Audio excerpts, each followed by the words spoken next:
bondage transport, it seems to me. Yeah, I think there will be a very strong market for specialist delivery. I mean, yeah, hospital supplies, blood products, human organs, things like that.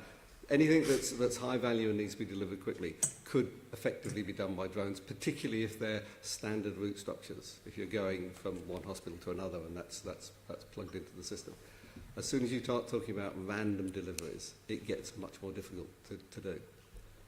Although technology will be able to support that. I mean, people are working on UTM systems, unmanned aircraft traffic control systems, which will provide a lot of capability there. But whether, there are serious challenges from a commercial point of view about whether you can run a delivery system of the scale that Amazon's talking about. So I agree with James. Can they go into sort of dark, unpleasant areas, somewhere where humans might fear to tread, do you think? I think the value of what are the risks around them being hijacked or whatever? The droids? So it's a very fair question. Security measures with the droids, and are they going to get stolen and things like that. And it's something that we needed to learn when we started introducing our robots onto the pavements. Of course, it was a concern for us, but now the robots have done over 60,000 miles of deliveries, tested in 100 cities, 17 different countries, and we're not talking about just lovely areas. And we haven't had a single theft yet, which was even a surprise to us, in honesty. It will happen at some point, of course. It's impossible to prevent. People still are stealing cars and bikes, but this robot has many theft prevention measures. So there's sirens if you lift it up, like a car alarm. It's got the 9 cameras around the front and back. It's tracked to the nearest inch. The lid is locked, so you don't know what's inside, and you can't get inside because the robot's unbranded. And then if you did go to the huge amount of effort to wrap this thing in tin foil and then go underground and then smash it open, you're going to find some milk and eggs. So it's a lot of effort for not much. Okay, that's interesting. Thank you. Can I just comment on the security aspects? Yeah, I mean, sure. Obviously in the case of drones, the big concern is that there'll be a collision with a passenger aircraft. If one looks at the data compiled every year by the AirProx board here in the UK, we see that in 2013 there were no near misses. So far this year there have been 62. The number is increasing every year. So therefore we have to ensure, now these are not delivery drones, clearly these are merely drones being used for recreational purposes, but that is the one really big concern. It seems to me if there were to be a collision and a significant loss of life from a drone accident, then that would put a huge damper clearly on the development of this technology. Just a quick question, can they be taken out? Like, could some children lob things at them or shoot them out the sky with their air pistols or something? Yeah.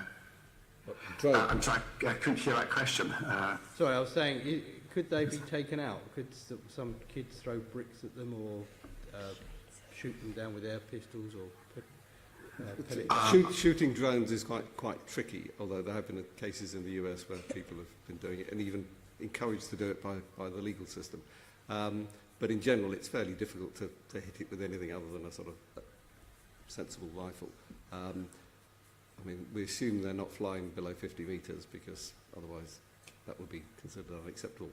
But I don't think that's really a problem. I think dropping on people's head is the thing that would worry people more. Yeah. Okay. Can I just comment on that? There are a few things being tried. I mean, there's this bazooka system which fires a net that captures the drone and brings it down to the ground. The Dutch are using eagles. I mean, they're training, this is true, bald eagles to try to apprehend drones that are flying in sensitive areas. In Dubai Airport, they're not actually bringing down the drones, but any drones that stray into the airspace of the airport, they then get tracked by an aerial robot, and they follow the drone down to the ground so they can see who's been operating it. Because one of the problems here is that drones are not registered currently, so we don't know who is flying them, and so it's very difficult to take action against people who are abusing the regulations. Okay, thank you. Sorry. So I wanted to move on to droids, which we've already started a bit. Perhaps I can start with you, Alan. To what extent can these pavement-based droids reduce congestion caused by parcel delivery in London? Not much, I would have thought. I have not done any analysis of the congestion impact of droids, but I can comment briefly on the congestion impact of drones. Okay. Because I reckon they're a niche logistics service. But let's suppose we turn the argument on its side and said, let's suppose we wanted to reduce traffic levels in a UK city, this is not necessarily London, by 1%. Right? Now 1% would not have a big impact on congestion levels.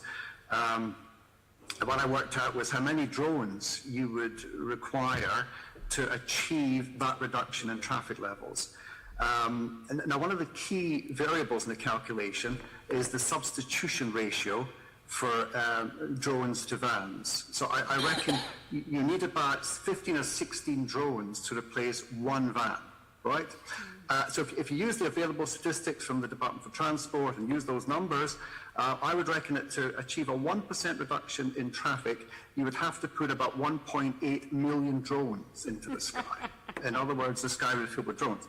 Now, even if you do a sensitivity analysis and you change some of those numbers, so let's suppose my ratio is too high, let's suppose it's 1 to 10 for vans, and let's suppose the productivity of vans is higher than I'm assuming, you might get it down to 500,000 drones. But I mean, it's still a very large number. So therefore, it seems to be those people who argue that drones are a way of relieving urban traffic congestion are deceiving themselves, right? Yeah. Now, I suspect, I haven't done the calculation for droids, but it's probably a similar calculation. It relates to the scalability of these technologies. And I think the other thing about droids, and Henry can comment more on this than I can, the expectation is that they'll be operating more in suburban areas where roads are less congested anyway. I don't know to what extent one would anticipate their use in dense inner urban areas where the congestion problem is more severe. So I'm sorry my answer is related more to drones, but maybe one can extrapolate from my drone calculations to droids, possibly. That's very helpful. Tony, Henry, do you want to respond to the initial question on what Alan has said? Sure. I mean, e-commerce is growing by 9 or 10% a year, and that just quite simply means that we're all ordering more things online, and this is a bit of an unstoppable force, which in turn is increasing the number of cars and vans out on the roads doing parcel delivery. But we also are talking a lot about parcel delivery when we talk about congestion, but we should also be talking about our own personal trips to go to the grocery store or to go pick up parcels or whatever the case may be. And our droids on the pavements can assist with not just the parcel deliveries and reducing congestion and pollution there, but also the waste of our driving our 2-ton car down the road 2 miles to go to the grocery store to pick up 2 or 3 bags of shopping, which I've been guilty of many a time. So our robots aren't going to solve congestion.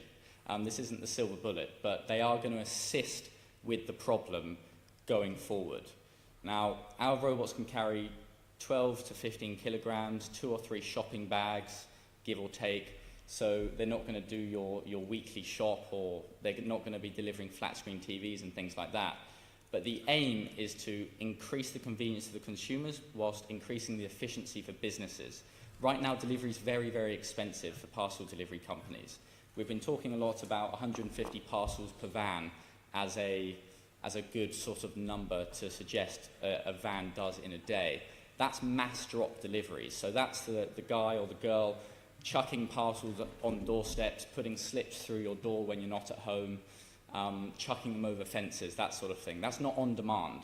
And that's where the industry is going, is to on-demand deliveries. Now, if you actually say how many parcel deliveries can a van do on demand, that's when the consumer has said, I want it at 1 p.m. or between 1 and 3 p.m. That number drops dramatically to maybe 4 deliveries per hour, give or take. So our robots are looking to look after that part of this market.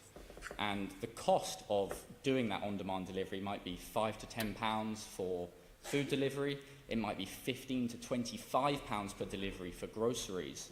And it might, and parcel delivery is actually the best optimized. So it might be £3 to £7. Of course, every single business is different. Now, our droids are looking to get that cost down in the future to about £1 to £2, which can open up a wealth of opportunity for businesses, but also local businesses who don't have access to delivery right now because it's too expensive. Now, of course, what we're aiming to do is by switching vans from the road to droids on the pavement, you don't want your pavement filled with hundreds of thousands of droids, which is the obvious thing that comes to mind. But we've done some calculations that if we were to do every single delivery, and this may never happen, every single delivery, that you'd see a droid on the pavement about once a minute, give or take. Now, that may sound like a lot of droids once a minute, but if you compare it to how often you see a pedestrian, it's actually not very often at all. And that may be decades away. That may never happen. But in reality, we get a fleet of robots, it may be 15 to 20, give or take, and we place them into a neighbourhood. And those robots are utilised for a number of different things, not just parcels. It's groceries, it's food, whatever, local dry cleaning and things like that. So the neighbourhood has access to these fleets of robots instead of using vans or cars or motorbikes to increase efficiency and reduce costs for the end user. Can you just explain to me, I'll stand with you, Henry, how your pilot is working at the moment? I've seen these droids around, and how does it actually work in terms of going to someone's door, as it were, and what if they're not there and you've got a parcel? How does it all work? So the first thing is we aim to eliminate missed deliveries. So going back to the mass drop where there's just parcels getting chucked and slips getting put through doors, we aim to completely eliminate that and only have attended deliveries when we want, which is where the industry is heading. So right now, I take a couple of examples. Just Eat we work with for takeaway food, Hermes Logistics we work for parcel collection and parcel delivery. You as a consumer would order your parcels or your food online just like you would normally, and then you'd be notified that you'd be getting a robot for delivery, and you could choose a time within a 5-minute window. So say I want my pair of shoes at 3:05 p.m. for whatever reason. I then get a text message saying your robot is out for delivery, and the robot then leaves a local hub within that neighbourhood or city. And we have these localised hubs where we can store parcels, the robots recharge, the robots are cleaned, that sort of thing. The robot leaves the hub with the parcel. You can track your robot on your phone if you want to, and then it sends you another text message. It's done over SMS text message at the moment. Sends you another text message saying, knock, knock, your delivery robot is outside your door. If you live in a block of flats, you would come down to the door. If you live in a house, you'd come outside and open your door. There's a button which basically says unlock. It's not a code, but it's unique to you, so no one else can unlock your robot. You press the button, open the lid, and take your goods. As soon as you've closed the lid, the robot then trundles back to its localised hub. Radius, 1 to 2 miles. Okay. So, is there a limit to the scale of these droid deliveries? You've sort of said you've done a bit of work on it, but is it just a niche market, a bit like Alan has suggested around the drones as well? We don't think it's a niche market. We think it's it can definitely turn into a mass market opportunity. You've got to start somewhere, but we have already done thousands and thousands of deliveries with our robots, but we see it as a highly localized solution. So any sorts of deliveries within a neighborhood of 1 to 2 miles, robots can look after. If your delivery might be 5 miles away, 10 miles away, however far away, past 2 miles, you might use a slightly different solution. It might be someone on a bike, it might be someone in a car, it might be someone on a moped, whatever the case may be. But from a business perspective, the way we see this in the long run is they will have lots of different vehicles that they have access to, like the ones I mentioned, cars, vans, bikes, mopeds, robots, drones. And they will just choose the most efficient method for that delivery with the options that they have in front of them. So droids and drones, I think, to some extent, will just be part of a wider solution in the long run. But from a 1 to 2 mile radius, we do see droids as mass market.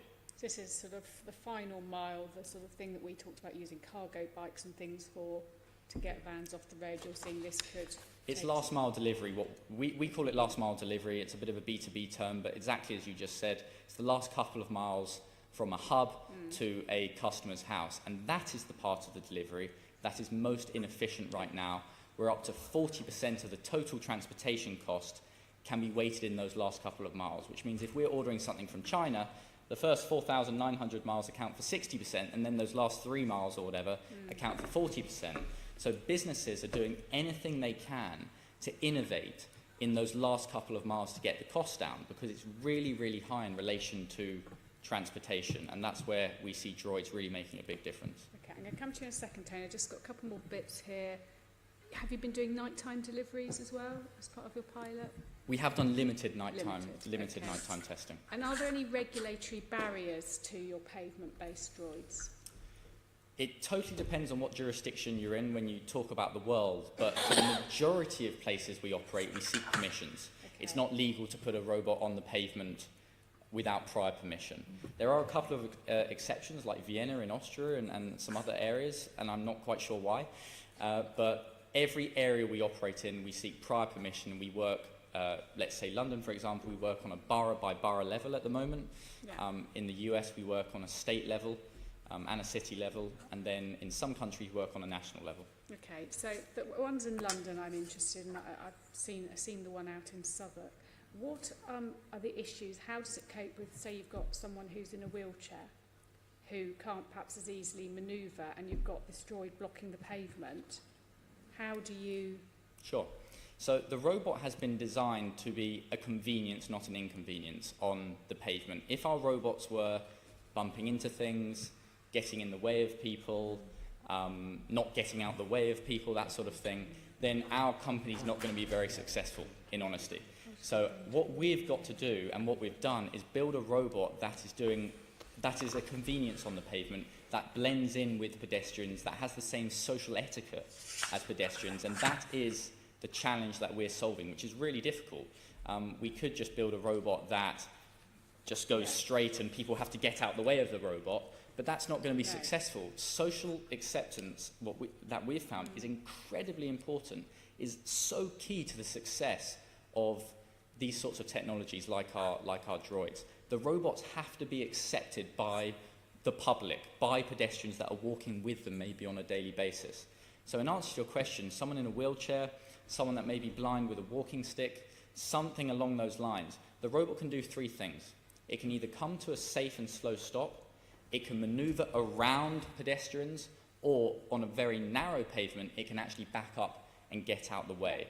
Now, the robot can decide which one of those 3 things to do depending on the situation, and we're learning hundreds of thousands of new situations almost on a daily basis to determine exactly what to do. But the robot's not going to get in the way. It's not going to be an inconvenience. And if it was, we wouldn't be in business. So there's not been any issues with that in your trials? Brilliant. Tony, do you want to come in and talk generally about, how useful droids really are going to be in reducing congestion, or is it just a niche thing? I'm wary about commenting on droids. I think there is a problem with short deliveries, because unless you can set up an infrastructure that delivers lots of things to a node, to a local node, and I think this is a model that we could potentially use for drones as well. It's going to be limited to the local shop and the local groceries. So you're talking about infrastructure of numerous local delivery nodes from which get lots of parcels and then they're distributed out, which may work from a cost point of view, and it may be viable for using drones for those short routes as well. One other model that probably you ought to think about is there's a lot of work going on, there is some serious work going on to look at passenger carrying drones. Dubai has done some work, Airbus are quite keen on it, to the extent that they've said what we want is the airspace between 500 feet and 1,500 feet reserved for urban air mobility. That's a larger size drone, which could be used for delivering larger numbers of parcels, potentially to the top of a block of flats. It doesn't, there's still issues about how you do the last mile, so you need to think about these local nodes. Now, whether that's viable or not, whether that makes sense logistically or economically, I don't know. But it's certainly a model that is going to be possible. And in some ways, it's not going to be cheap to build big drones, but it's going to be, in some ways, easier to make sure they're safe. I mean, if there's an accident, there is more damage, clearly, if it weighs a ton rather than 25 pounds. But the cost of making a 25-pound drone safe, airworthiness, is really very high. It's a really difficult challenge, whereas we know how to do it for bigger aircraft. It's not cheap, but it's an understandable, it's extension of current technology, whereas small drones is really very difficult. And the safety model at the moment is don't let the drones get near the people rather than make the drone safe, which is a bit strange. Now that will change, but larger drones might be interesting if there are places to put them down to support local nodes. One other thing, sorry, there's one other technology which I haven't mentioned, which is worth mentioning. It's something we're developing called the mothership concept. And this is actually the mothership concept. And it's a traditional parcel delivery van that houses Starship delivery droids. So it's like connecting the two dots of the parcel delivery van doing the 10 miles of maybe 10, 15 miles from a fulfillment centre, and then you've got the Starship delivery droids doing the last couple of miles, which is the most inefficient at the moment. So we've actually done trials already in a country in the Baltics where we've done already thousands of deliveries with this mothership. We call it RoboVan, and it quite simply is a traditional delivery van which has 8 robots underneath and the parcels are on top. So what we're trying to do there is you're matching up two delivery systems to try and make the most efficient delivery system. And we've worked out that you can actually increase driver efficiency by up to 200%, potentially more with further testing by using this model. So instead of the van stop, start 150 times, the van just stops once in a neighbourhood in a nice part which isn't congesting roads or blocking places.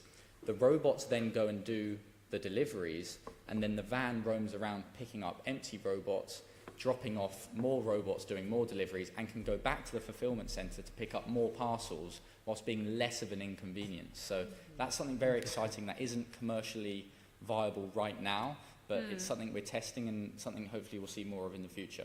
Interesting, thank you. Can I comment on that, possibly? Yeah, of course. Okay. Yeah, because there is an analogy to that vehicle in the drone world as well. It's what they call the truck drone. Mercedes-Benz has developed one. So it's a van that will do a normal course of delivery, but at certain points, drones will be able to come through the roof of the drone and fly off and make a delivery and then return to the van as well. So it's just like a hybrid delivery system that combines drones with vans. Just reacting maybe to some of the other points that were mentioned there, we're suggesting that drones or droids will offer us delivery costs much cheaper than the current van ones. Depends where you draw the boundary around your cost calculation, however. If you're just looking at the delivery itself, okay, I can see that maybe that would be cheaper, but you've got to look at how the delivery integrates into the logistics system.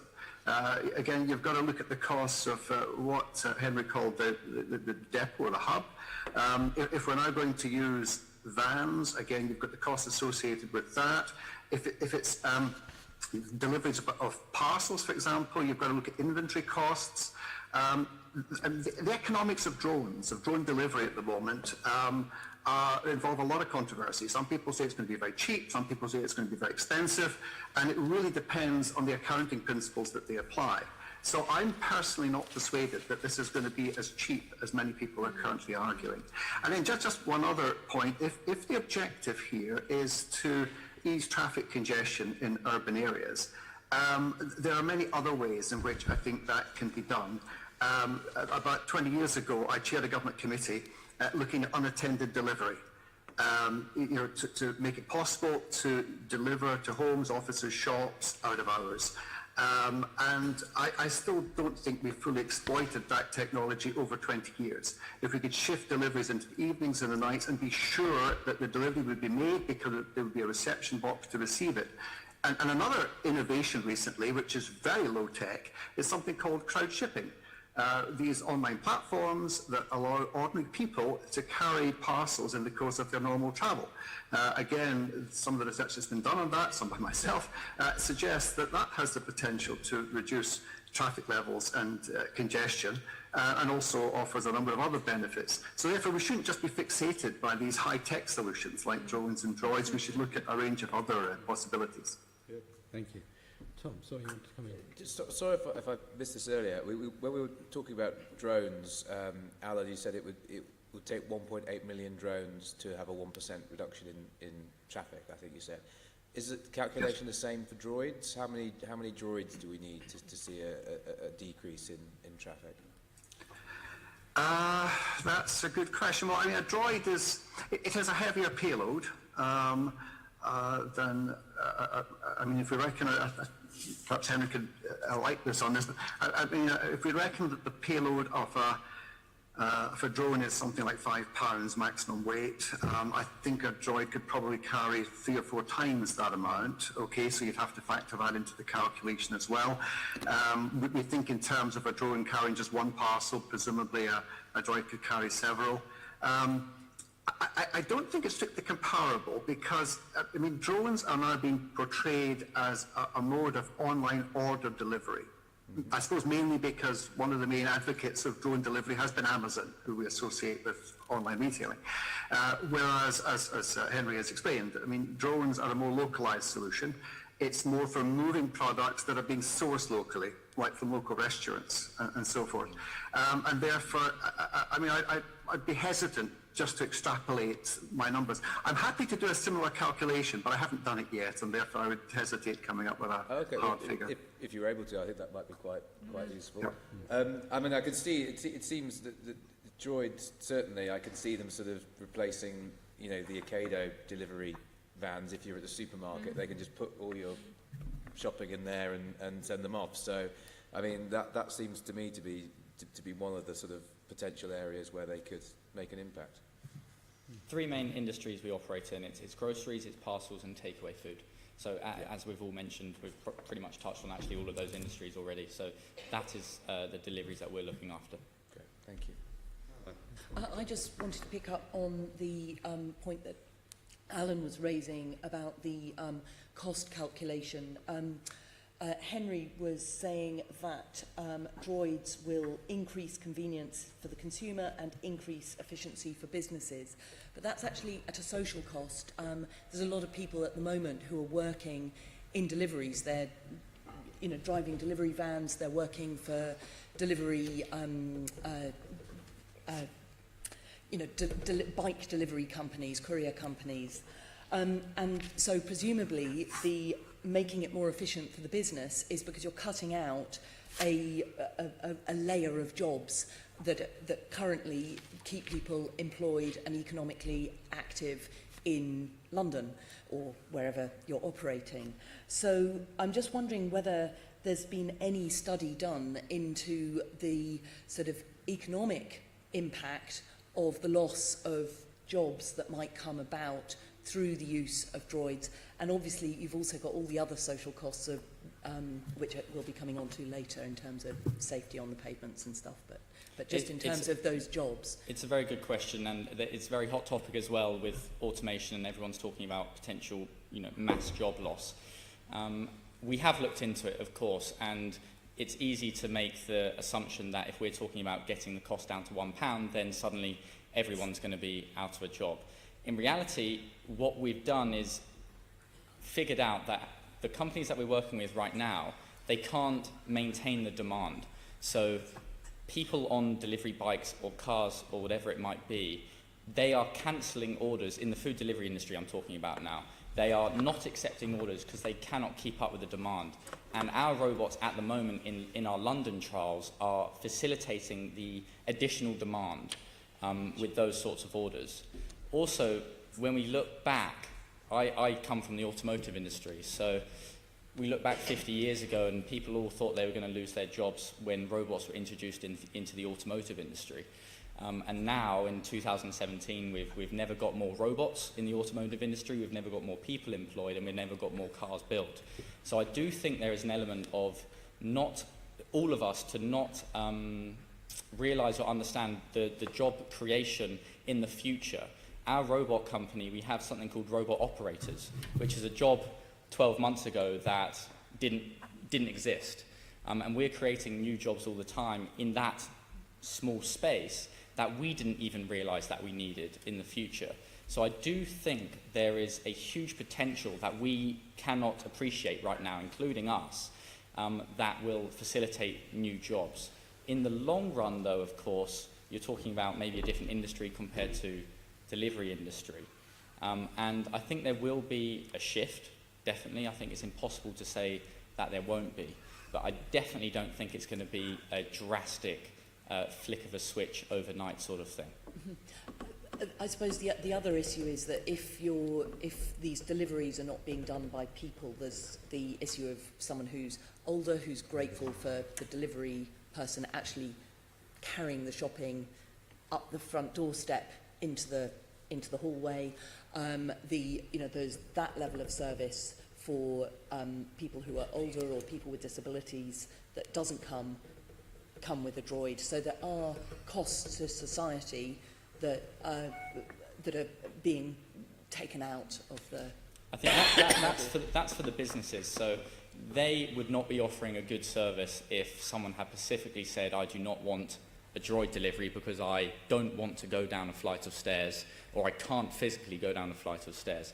So going back to my previous point, droids fit into a wider ecosystem in the long run of cars, vans, and humans in those cars and vans and bikes, and droids fit into that mix. Now, if you don't want a droid, of course, then you would have the option not to choose a droid.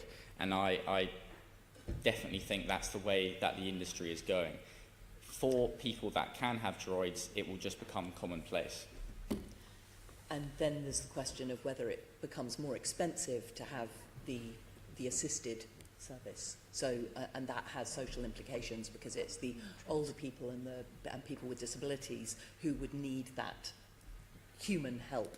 I think one thing we've found is, especially with the elderly, where we've done some medicine deliveries and things like that in Switzerland, we've found that actually, the elderly people that we've delivered to anyway, have really benefited from the service because they may be reliant, especially these people that need to go out to the grocery store or whatever the case may be, they may be reliant on public transport or family members to get around or go to these places. And sometimes they don't want to be reliant. And this droid can bring the goods to them. So on demand as well for a relatively low cost. So through our experience, and I can't talk for 5 or 10 years down the line, but through our experience, we've had very, very positive feedback from the elderly and also some disabled people that we've delivered to. Thank you. Navin, do you want to come in? Yeah. Thank you, Chair. A lot of ground has been covered about viability of drone deliveries in urban areas, in high-density areas, etc. And it's been sort of put here as a question whether could the use of drone deliveries be restricted to outer London areas only? I want to raise this issue with both Henry and Alan. Now, yes, I mean, that obviously would seem to be an appropriate question and consideration now. But looking ahead, given that there will be rapid growth in those outer London, in current suburban areas, they will soon become urban areas or soon enough urban areas. So can you comment as to how viable it is to consider outer London areas, giving that scope for drone deliveries now, and what happens in the future though when they become more suburban? Yes, I agree. I mean, I think if drones have a future as a delivery mode, it's going to be in areas of low density population. I mean, even beyond suburban London, I mean, in the Highlands of Scotland or wherever, because the unit cost of delivering in those areas is very, very high. I mean, if you look at some of the existing services. There's one in Germany, for example, where medicines are delivered to remote communities very efficiently. That will work. I mean, I don't want to be perceived as being anti-drone here. I mean, I do see a whole range of meaningful applications. So yeah, I mean, so with dispersal of the population, I mean, I think drones can meet that requirement. I mean, drones' competitive advantage against vans tends to increase, I think, as the density of the population diminishes. So I think there would be a role for it in those areas, particularly too if you use the drone truck that I mentioned earlier, which is a range extender. I mean, it expands the catchment area that you can use for a drone delivery. So yeah, I think there's something in it. But conversely, I don't see much future for the use of drones in inner urban areas where there's dense population, where you have all sorts of safety and security issues about drones overflying large populations, buildings. I just don't see them developing in that sort of urban environment. I think it is worth making the distinction between drones and droids. So I know my droids and Alan knows his drones, so I can't comment for drones, which is not a normal statement. But we do think that the droids are assisting in those suburban and urban environments where drones cannot, because you would have lots buzzing above your heads. And again, going back to social acceptance, from what we've found from research, people don't necessarily want drones buzzing above their heads, whilst droids operating seamlessly on the pavements around them, we've found through experience that they are perfectly happy with. So yeah, urban and suburban environments, droids, in our opinion, less urban, less suburban environments, drones. If I could just throw in one thing. I think, yeah, we've all been fairly down on drones for delivery in London. And I think that the arguments are right. However, I think it's likely to happen, or there's likely to be a lot of pressure from suppliers, people like Amazon, to do it. And I think with that in mind, London needs to think about being able to control it, both from a regulatory point of view, but also from a air traffic control point of view. And I think there's a lot of work going on to look at what's called UTM, unmanned traffic management, or U-space. And I think it would be important that that is not owned by a supplier of the delivery service, that it is something that all competitors can access and therefore is centrally governed or managed. Can I raise another matter which we haven't discussed yet, but which is relevant to that question, which is where do the drones actually land? And now if you look at the videos on YouTube, you see the drones gracefully landing on people's driveways or on their gardens. Now that's fine if you have a driveway, but in areas where you have high density population living in tower blocks, for example, you presumably then would have to have some communal landing pad. For security reasons, that would have to be manned, presumably, as well. So one has to give a lot of credit to Amazon, because they've done a lot of creative thinking in this area. They have a lot of patents that they have produced in recent years to show how they'll address these problems. And one of their patents relates to using LAMP standards as a landing pad for drones. So the drone would land there, it would also be able to recharge its batteries, and there would be a chute, and the parcel would drop down to the bottom, and there'd be a collection point at the bottom of the landing standard. Now, I don't think for a moment that's going to work, but it shows that people have explored this. There are also images of tower blocks of the future, which will have balconies, and there'll be dedicated drone landing pads beside them. Now, I see all of that as science fiction. I don't really think it's going to happen.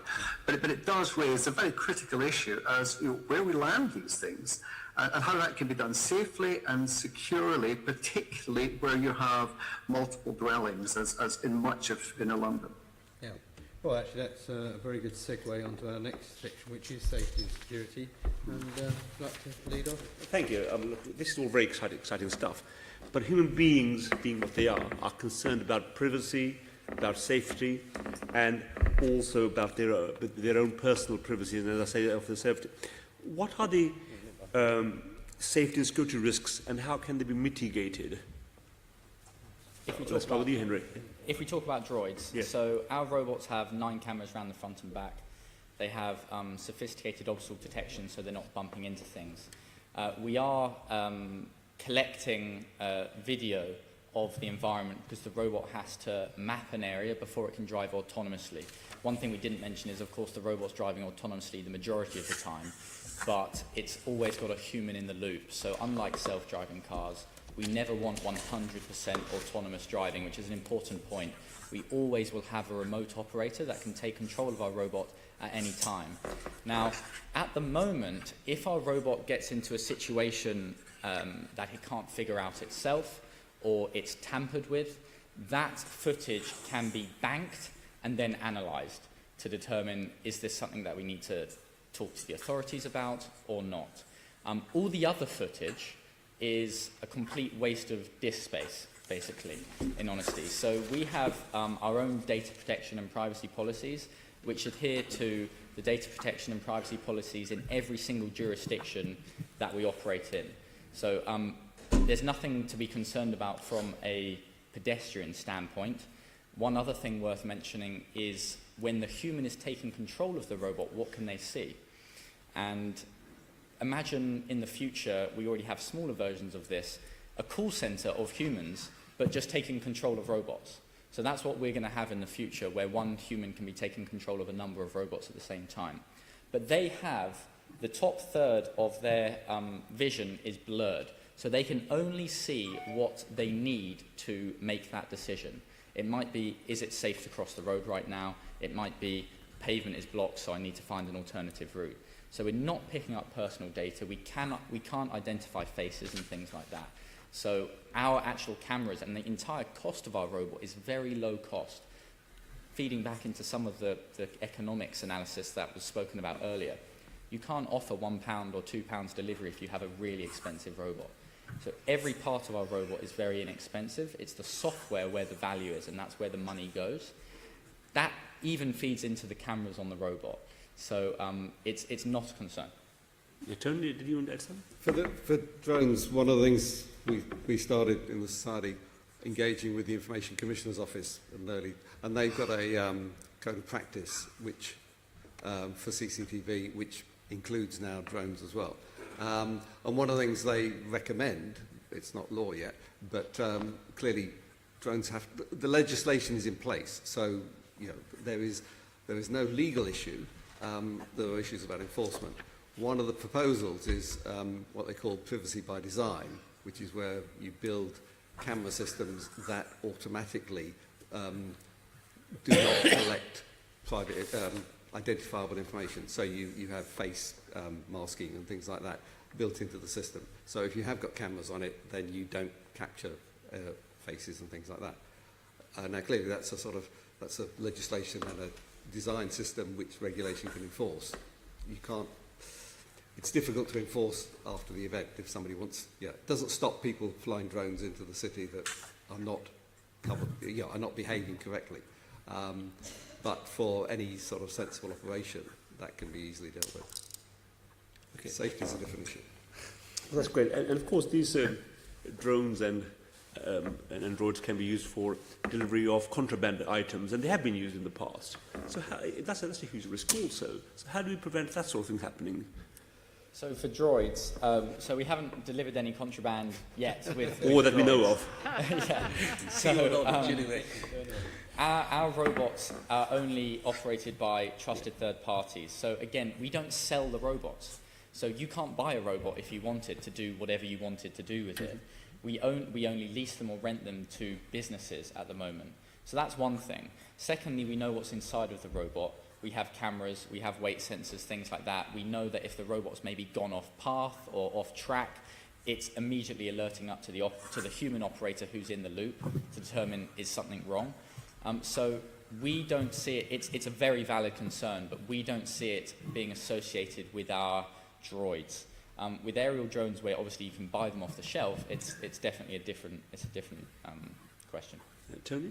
Yeah, for any professional service, it's fairly easy to sort of stop them doing the wrong thing and to build into them what are called geofencing areas, which prevent them going in certain areas. And the European Commission and the UK government are looking at specific techniques to do that.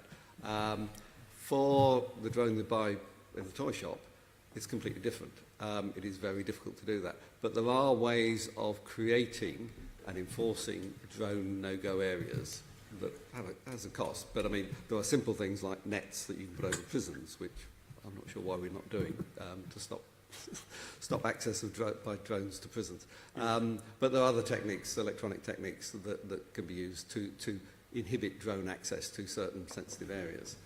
So from that point of view, I think you've got some protection, but people need to take it seriously, because drones could be used for potentially very damaging uses if people wanted to. Yeah, let me bring Professor McKinnon in. I think you're trying to come in. Yes, a few thoughts on all of this. I mean, there's a lot of work currently being done on air traffic management for drones. So we're still a bit unclear as to how this will pan out. But, I mean, one possibility is that drones will be confined to a network of skyways. I mean, many people just imagine at the moment the drones will fly anywhere, and therefore you'll be able to get a direct delivery, which will minimize the distance traveled. And a lot of the cost calculations are based on that assumption. But, of course, that's not necessarily so. I mean, people can object to drones overflying their property, for example. And there are clearly, as Tony just mentioned, there'll be a lot of areas over which drones should not fly, and geofencing can then be used to ensure they don't actually stray into those areas. Another worry is the possibility that drones would be hacked, that they could then be made to crash, or they could have bombs or whatever. You can construct all sorts of nightmare scenarios of drones being used to in football stadiums, to drop devices. There are a huge range of potential malicious uses of drones, some of which could be regulated against, I'm sure, but there would still always be some loopholes. But we can also reverse the causality here and think of the vulnerability of drones themselves, because if they were to become a major mode of online order delivery, then you might have potentially valuable things being delivered. And what is the risk that they will be stolen? Because if the drone is operating autonomously, I mean, right at the start, Tony mentioned that currently they have to be used in line of sight, but if they're going to develop as a viable means of delivery, they're going to have to start operating autonomously. Then when they land at someone's home, how do you know it's going to be the right place? It could accidentally go to the wrong location, someone could steal the goods on board. There could also be a denial of receipt. Somebody could say, well, we never actually received the product, and if there's no one here to supervise that operation, then they could possibly get away with that. So there are a whole range of things. I'd like to return to the point that Henley mentioned about social acceptance, because that is just as important for drones as it is for droids. Although they're not as conspicuous because they're not running up and down the pavement, nevertheless they are noisy, and I suspect many people, for environmental reasons, will object if the sky starts to fill with drones. I actually call them robotic wasps, because they're going to be operating within a height range of, I think they can't be below about 50 kilometres, not above 50 metres, and not above 150 metres. So there's a sort of zone above properties or roads where they will operate, and they will still be audible at that range. Great. Thank you, Professor Bruin. Thank you. Yeah, just if I can pick up on one thing there. One of the things that will probably be necessary is a route structure that tries to minimise overflight of population density. So on a Sunday afternoon, you won't fly over the park, but at night you might, type of idea. So that the route structure would be adjusted to deal with, to try and minimise the nuisance issues, which is fairly easy to do if you've got a sophisticated system to do that. Thank you. Yeah, thank you. Just want to have a look at TfL's role, because they're going to come on afterwards, but David. Thank you very much, Chair. Yeah, about TfL, I understand that the two regulatory bodies that look after drones and droids are the Civil Aviation Authority and the Department of Transport. But here in London, what do you see the role of TfL functioning? I mean, can TfL play a role in promoting drones and droids on the positive side? And what measures does TfL need to put in place on the regulatory side? And are they able to do that? Is that the role of TfL, or how do you see TfL getting involved in the future development of drones and droids? I mean, two areas immediately. One is designating no-go zones, which could be done today and can be fed into a system that NATS, UK NATS, the high airspace ATC provider, has developed an app that drone users can download no-go areas and any other restrictions that can be permanent or temporary into their operations, so that they know today, for the limited operation ones. So that is something you should sensibly think about. And the other thing might be drone roadways, or airways, to actually say we are happy for drones to take these routes, potentially again time limited or time constrained, so that at certain times of day or night you're happy for drones to operate there, subject to all the other safety constraints that the CAA will put on them, and areas where you would rather not, and that would link into helicopter airways and things like that, which we need to keep separate. The other thing I think is this idea of thinking about, I mean, not today, but thinking about a London-based traffic control facility for drones. If there are going to be serious numbers, and I share the concerns of Alan that there are good reasons why not, but the manufacturers and the suppliers are very keen to do this, and believe they can make some money out of it. So there will be pressure to do that, and I think if you have a system or a concept that says we know how to manage our local airspace, because at the moment airspace isn't managed below, I mean the current high altitude airspace stops at the level we're talking about for drone operations. There is no control. 150 metres. Other than the fact that single engine aircraft are not allowed to be less than 6,000 feet or whatever the number is over London. But that airspace is in a sense yours for the time being. Nobody else claims it.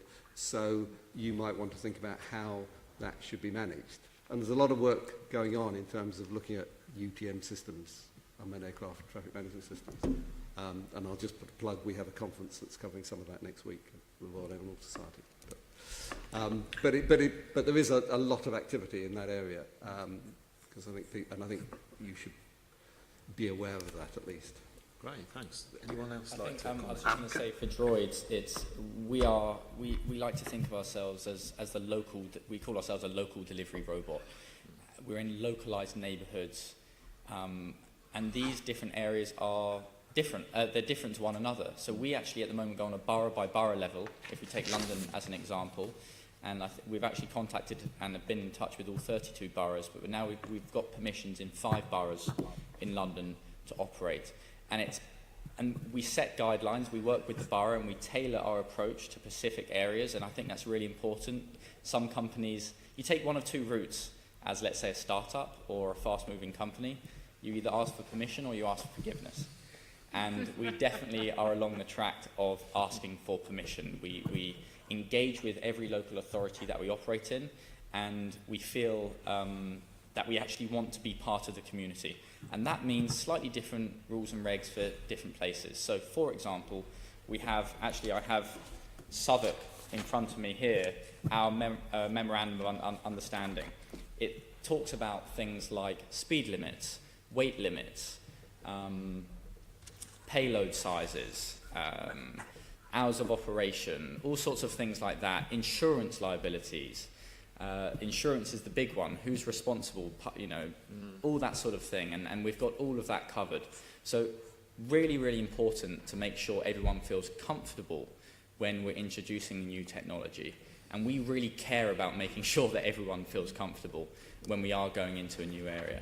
So definitely TfL can assist with those things. Okay, can I comment? Yes. First of all, a bit of a compliment to the freight unit within TfL. I mean, I'm now based in Germany. I do a lot of work internationally. I mean, London is perceived externally as a laboratory for a lot of logistics and freight-related experiments, some of which have worked, some of which haven't. So I think maintaining that reputation. I mean, one thing that TfL could do is look at the logistical implications of these new modes of delivery.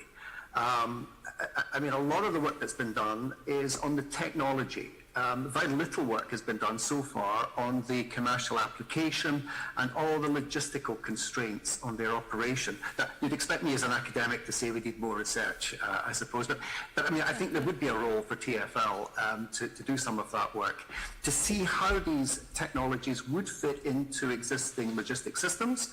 Where are the vehicles, are the drones coming from, going to? I mean, the preliminary work I've done in trying to look at the traffic implications of this, that's a pretty modest piece of work. I mean, that needs to be researched in a bit more detail. And to do that, one would have to have access to the large amounts of data that TfL currently has. So one of my recommendations would be to commission research.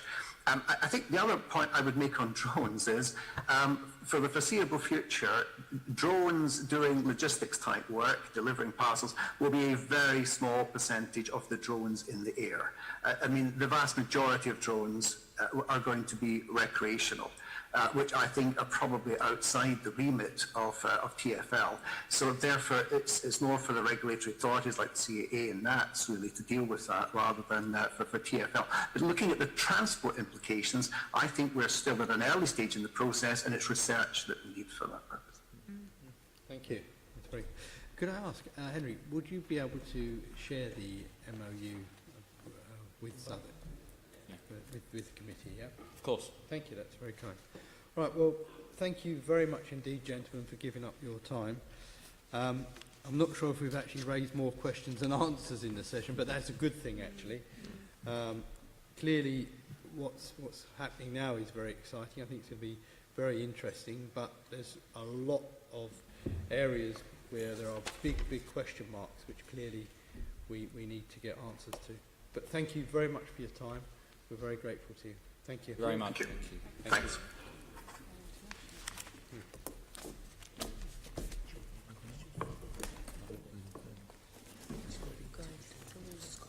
Right. So,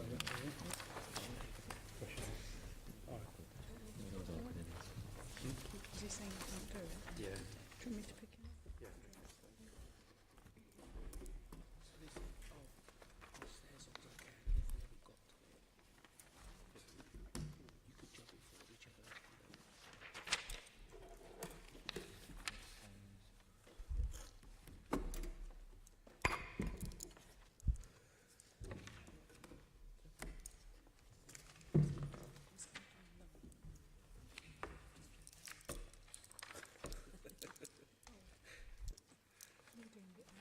While we're waiting, if we could just quickly do item number 9, which is the work programme.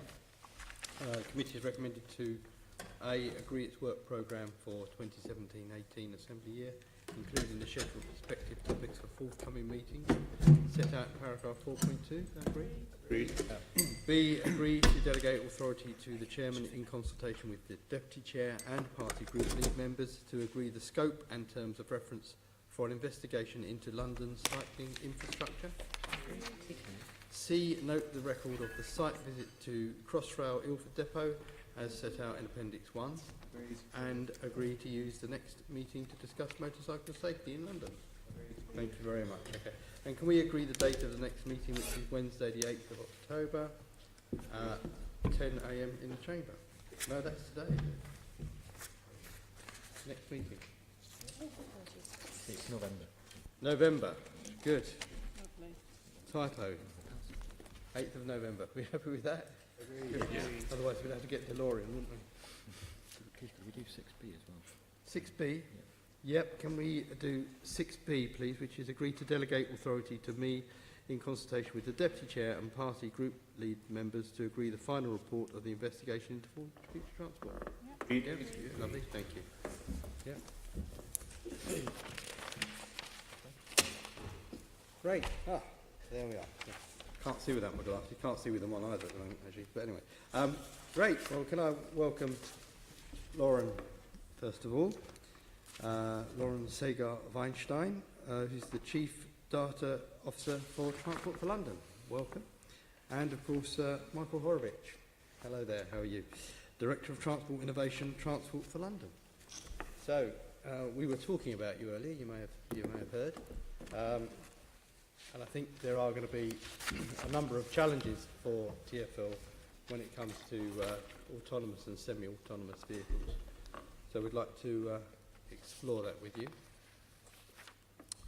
So I'd like to start first of all is, could you explain how TfL monitors technological trends and plans its response to potential disruption? Well, firstly, thank you for inviting me along. It's an important set of topics and an interesting one, so I'm pleased to contribute to the inquiry. There's two key principles that have to be adopted in looking for trends, and I wonder if it might be worth elucidating some of these principles with how we dealt with the emergence of dockless cycle hire recently. So the first one is very active engagement, and engagement fundamentally before implementation. So for us, as one of our key roles is partly as a regulator, but it's also as the strategic transport authority. So there is a responsibility for us to actually look out to the market, to understand what might be happening, and to see how any new developments in the market could be shaped to be consistent with the goals set out in the draft mass transport strategy.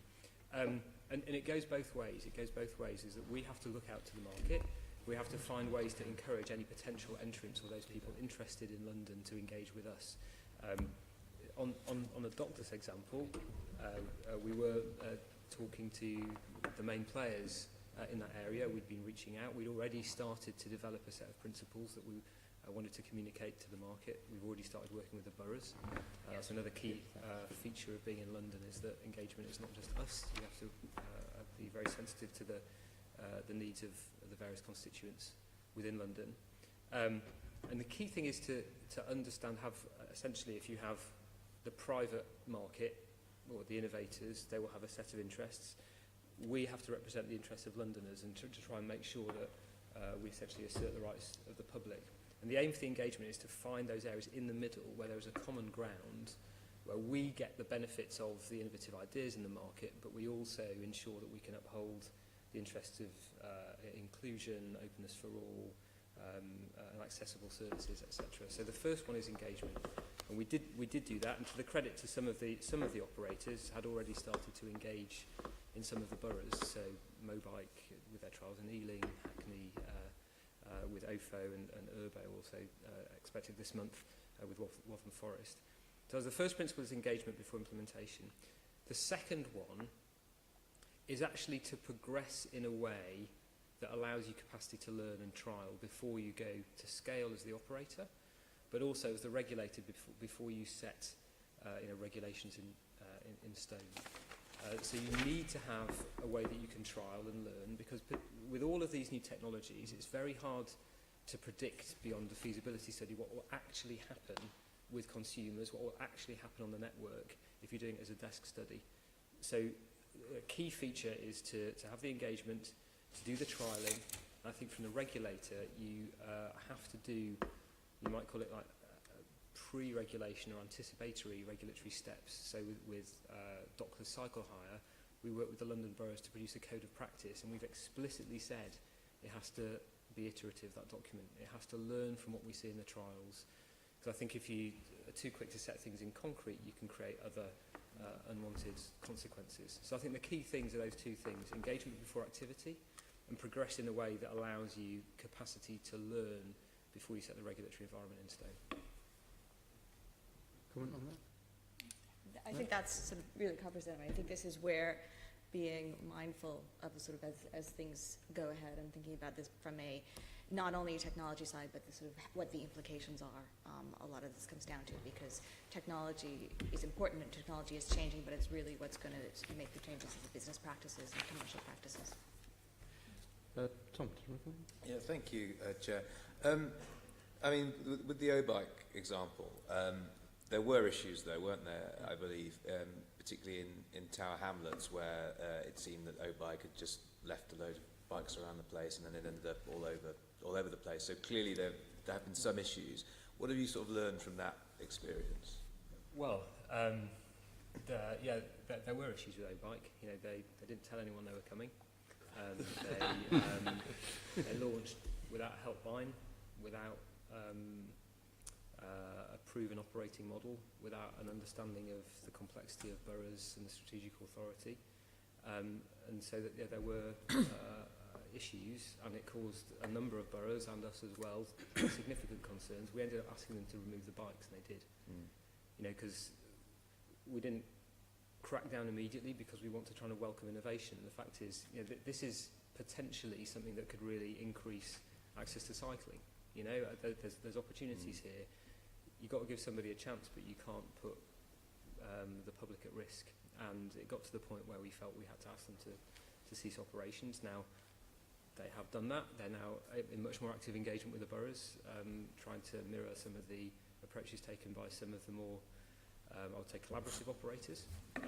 We'll see what comes. But so I think the work that we've done in advance about what the principles are, actually understanding what our highways powers are, us as a transport authority and the boroughs as a transport authority. And the Highways Act is written in 1980, but it's our responsibility to assert the rights of the public on the highway, and we are able to act if we think there's a risk of obstruction and danger. And so we were able to do that and use that, and I don't think O-Bike had understood that regime in London. So we were able to respond pretty quickly because we'd already started the work with the boroughs on what principles of what good looks like, what a responsible operator looks like, and it was clear to us that wasn't the case with O-Bike. Well, we had Will Norman in, and he sat where you are now saying, please talk to TfL, basically, was his message to yeah, these companies. so we've written a code of practice exactly. The first thing we say in that is you have to engage first. Yes. You have to engage with us, and I have to say, if the boroughs are particularly important. You know, there are differences in the different boroughs and different requirements, but that's exactly the reason, Tom, yeah. What about Uber? What lessons, because I mean, that was, you know, that Uber has sort of, you know, been obviously a massively disruptive force in London. What lessons have you learned from the sort of emergence of Uber as a company? Well, as you would expect me to say at the moment, I've got some standard lines on Uber, and we've got to let that process run. So if I could just talk more generally rather than that specific case, because you know we have to let that regulatory process run. Yeah. So I think again, I'm going to re-emphasise the points I made before, and I'll add one more. So I think again, engagement. You need to be in a position of.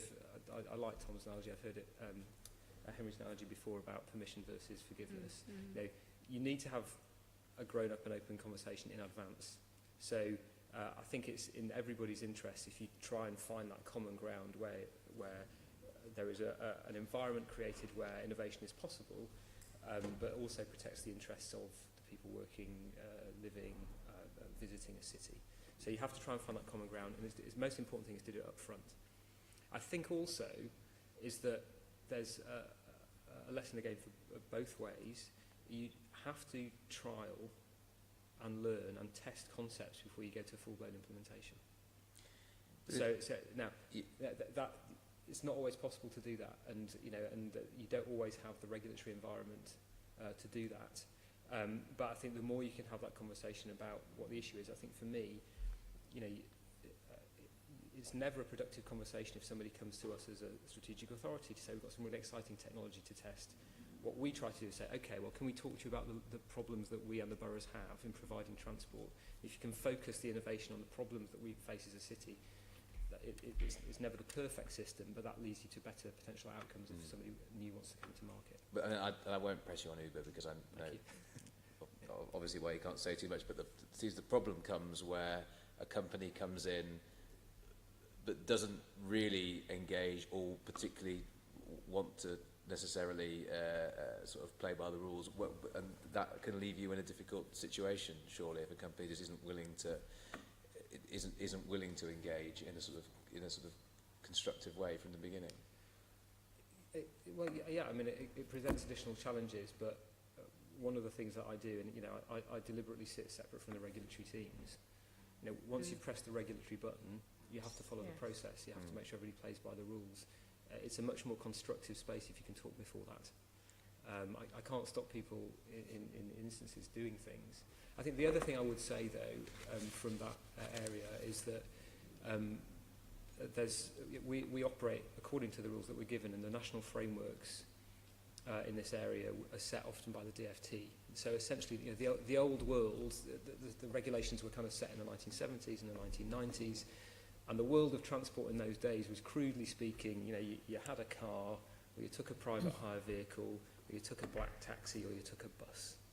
And that was those silos were the fundamentals upon which regulation is based. If you're thinking about the future of transport, you'll have shared ownership, peer-to-peer car sharing, regular private hire vehicles and taxis, but shared taxis, the space between buses and taxis, which demand responsive transport, and then bus.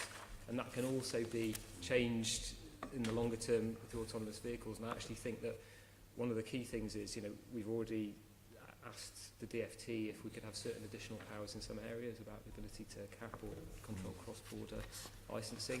But I think there is an interesting question for the DFT about what's the more fundamental review of that overall regulatory structure that they own to be better fit for the future, for the way the mobility landscape is changing. And we'll coming on to those areas later. Shall I move on to the next question, Chair? Was I doing next? No. Is that not me? Sean is doing the next bit. Oh, sorry. I thought that next question was me. Sorry. No, okay. yeah, That's all for me then. Oh, sorry. I've got... Yeah. Oh, Sean's coming in first. Sean. Right. Good morning. To what extent do drones and droids have the potential to take some of the freight traffic off London's roads? Considering the conversation we've had earlier in the first session. Okay, so I think there were some very good points made before about how much actually is switchable. If I could maybe add some of the London data, because some of the issues about how many drones or droids would you need to replace a van that might be doing 80 packages a day, it's probably quite a lot. But just in terms of potential congestion impact, so there's one study that was done by the RAC Foundation. It was published back in May by Professor Alan Braithwaite. That put a figure of only about 10% of traffic in London, according to his calculations, is grocery and parcel delivery. Therefore, about 1.5% of London's traffic is actually taken up by parcel and drone delivery. So there may be some opportunities, but I think the case is as yet unproven about whether significant expansion of drone or droids would actually take that many vans off the road. Now, there are genuine opportunities. I mean, you've asked it specifically about freight, but we're already using drones in some areas. We've already, on LU, started to use drones for looking at asset maintenance. We've already saved money by not having to put up expensive scaffolding and putting staff at risk in dangerous situations by using that. The Met Police are already doing a trial with drones for surveillance, including actually out of line of sight. They're about halfway through that trial right now. So we do see opportunities. There may well be certain use cases where this could be attractive. One thing that wasn't mentioned earlier was the idea of a follower drone. If somebody's not capable of carrying their own luggage or carrying their own shopping, you could have essentially your own mobile way of getting your goods To what extent these things be looked at? Because most of the conversation about drones feels like people are saying, let's port them into our reality now. How far into the future are TfL looking? Tom made a comment about deliveries from your supermarket. That's a hub situation. That would be quite easy to do. That it'd stop hundreds of journeys. Surely that's hundreds of journeys. Why are these droids so small? If they were larger, if TfL will look into the future, that at some point a droid will effectively be the size of a van. We need to plan for that now, because that needs charging infrastructure, etc. Oh yeah, we're very actively looking at it. I think the key thing is, does it need to be a drone or a droid to do that? I think we've mentioned before about let's use the technology where it can help, but is there a more simple way of consolidating deliveries? Does it need to be a drone or a person? You could, I think, from your comments earlier, you may have already looked at some of the models on freight where you can have a van that goes to a certain area with a number of packages. It could be a droid that takes those further. It could also be an individual. So they could be part of the mix. We do very actively look at it. You know, our planning horizon is out to 2041. We're very actively engaging. I mean, genuinely nothing to do with this committee happening today. My team was talking to Henry's team yesterday to understand what the potential could be. And we have to try and find a way of making it consistent. I think the one thing that I would add, though, is that where we want to shape these technologies, we want it to be consistent with the principles that we're setting out in the MTS. So it could be very convenient to do so, but I think we'd raise questions is, does this stop people walking more? Are we going to create people who are sedentary and just wait at home for everything just to come to them? We've set very explicit and ambitious targets in the draft. Because it seems like that the technology and its development is being looked at as a threat. Are we investigating opportunities enough?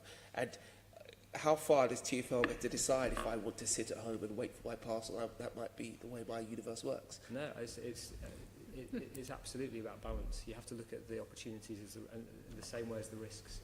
Are you having, sorry to interrupt you, but are you having a look at the full social impact? Because my colleague Caroline here made one comment about people who are disabled who may appreciate the help.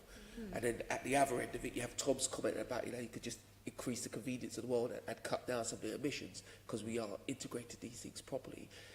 And the speaker before had talked about the impact of jobs.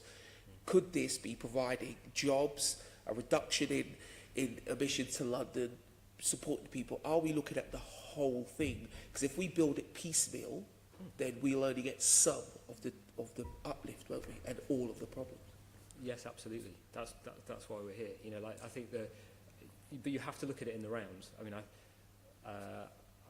I think actually we're kind of violently agreeing. Well, yeah, I think what I'm asking is, how would I see TfL is doing that work? What piece of paper, website, briefing, whatever it is, what could I see that you're looking at to look at the whole thing so that we get the maximum benefit? Because London's journey today has been, you know, lots of little villages that have grown together, and what we want to do is make London's next step into the future cohesive. We want to have all of this planned in as far as possible. Where is that work? Yeah, well, I mean, you've given thankfully you told us some of the questions in advance. You know, you've commented that that's not mentioned in the MTS, like the MTS is in consultation form. I'll take that as a good piece of feedback, and we can review whether we talk about that, the opportunities of technology. We do talk about that specifically in chapter 6 of the MTS, talking about how we look at how technologies can have an impact, how new business models have an impact across the full range of our operations. We can talk about whether we emphasise that further, whether we demonstrate that further, but I can give you an assurance that, you know, that's why we're here. Both of us spend a lot of time, Lauren on the technology and data side, me on the new business model side. It's about making sure it integrates. And all of the comments, all of the angles and perspectives you said, from emissions, from social inclusion, to reduction in freight miles, to, you know, how it fits with a healthy streets agenda, that's how we look at all of this. So I absolutely agree with you, but it's, you know, I'm interested if you think we need to be more explicit and demonstrable in some of the activities we're doing. I mean, hopefully, in the remaining time, I'll be able to tell you about quite a lot of the things we're doing in some of these areas. I look forward to, because it just seems to me that TfL's position shouldn't be anti-technology. I'm not suggesting it is. That's for you to prove that it isn't. But sometimes reading the transport strategy, everything was talked about as a threat. You know, autonomous cars were talked about as a threat, in my opinion. And I just would like to think that this is an opportunity for London to design the jobs that are coming down the line, get a greener economy, because we thought about it now. Because we don't want to miss out on these things, because we build them on piecemeal. But that's enough for me, Chair. Chair, just to pick up on the point about the mayor's transport strategy, drones and droids aren't mentioned in the transport strategy. Why is that? Again, I'll take that as feedback on the consultation. Look, I think the current draft of the strategy essentially was grouping all future mobility developments together, and the principle was set out there that, look, they all have a role to play, but they all, you know, some of them present more risks than others, and you've got to get that balanced approach. Now, we can review whether we need to have a discussion about it. I think it's interesting, though, just looking at the, we heard from some experts earlier today, a lot of it really isn't known. The potential isn't known. The evidence base for the strategy was one of the key things. It needed to be underpinned by kind of firm evidence. So I think there's a question about how much you have a generic discussion about the unknowns and how much you base the strategy and deliverables on the best knowledge. Now, it's absolutely on our horizon. Absolutely on our horizon. Our fundamental role in the strategic authority part of our being has to look for this and has to understand what the opportunities are, how it could be integrated. But I mean, there's a question for us in the final document whether we need to have an explicit discussion of some of these less known areas that exist on the horizon. Good. And I mean, in terms of evidence, I mean, we've heard evidence today, and there's clearly some evidence, particularly on droids from overseas. I mean, I forget what the statistics were, but it seems in other countries they're being used, you know, not on a huge scale, but certainly on a sort of significant level. So it might be that there is some evidence there from overseas that could be used to underpin it. It sounds like you're taking it on board. We'll take it away. We can see how much we want to have that discussion in the final version. Yeah. Okay, thank you. I'll move on to autonomous vehicles then. What are the potential risks and benefits of autonomous vehicles for London? So, the first thing I wanted to say is that I know often the debate in this area jumps straight to fully autonomous. But this is the range. I think it's what is often called ADAS, Advanced Driver Assistance Systems. I think there's a very significant potential for that from a number of reasons. So the ability to understand what's going on in real time on the network, whether there's a driver in it or not, is extremely valuable. To understand what's going on air pollution is extremely valuable. How to optimise flow. But I think a really important one is about the potential for reducing road danger. So just to offer one data point, if you look at the fatality statistics on London streets, now every one of those is a tragedy, but it's moving in the right direction. You know, last year there were 116 reported. And if you compare that to the 2004-2009 average, the biggest reduction in the type of fatality between 2004-2009 and last year was people inside a vehicle. That reduced from an average, it was 49.4 was the previous average, last year it was 10. If you look at that in terms of pedestrians, there has also been a reduction. It was 96 in the 2004-2009, last year it was 61. Now that's still 37% reduction, but it just shows you, essentially it is the combination of passive and active safety that protects the individuals inside the vehicle. It's that technology. Some of those are autonomous systems, autonomous braking, anti-lock braking. If you slam your foot down on the car, on the brake of the car, you are no longer in control of the brake. The computer system takes over and pumps the brake. So there's a whole series of driver assistance technologies that have a genuine potential for reducing road danger. So things like automatic emergency braking or pedestrian alerts, or indeed potentially redesign of the outside of vehicles.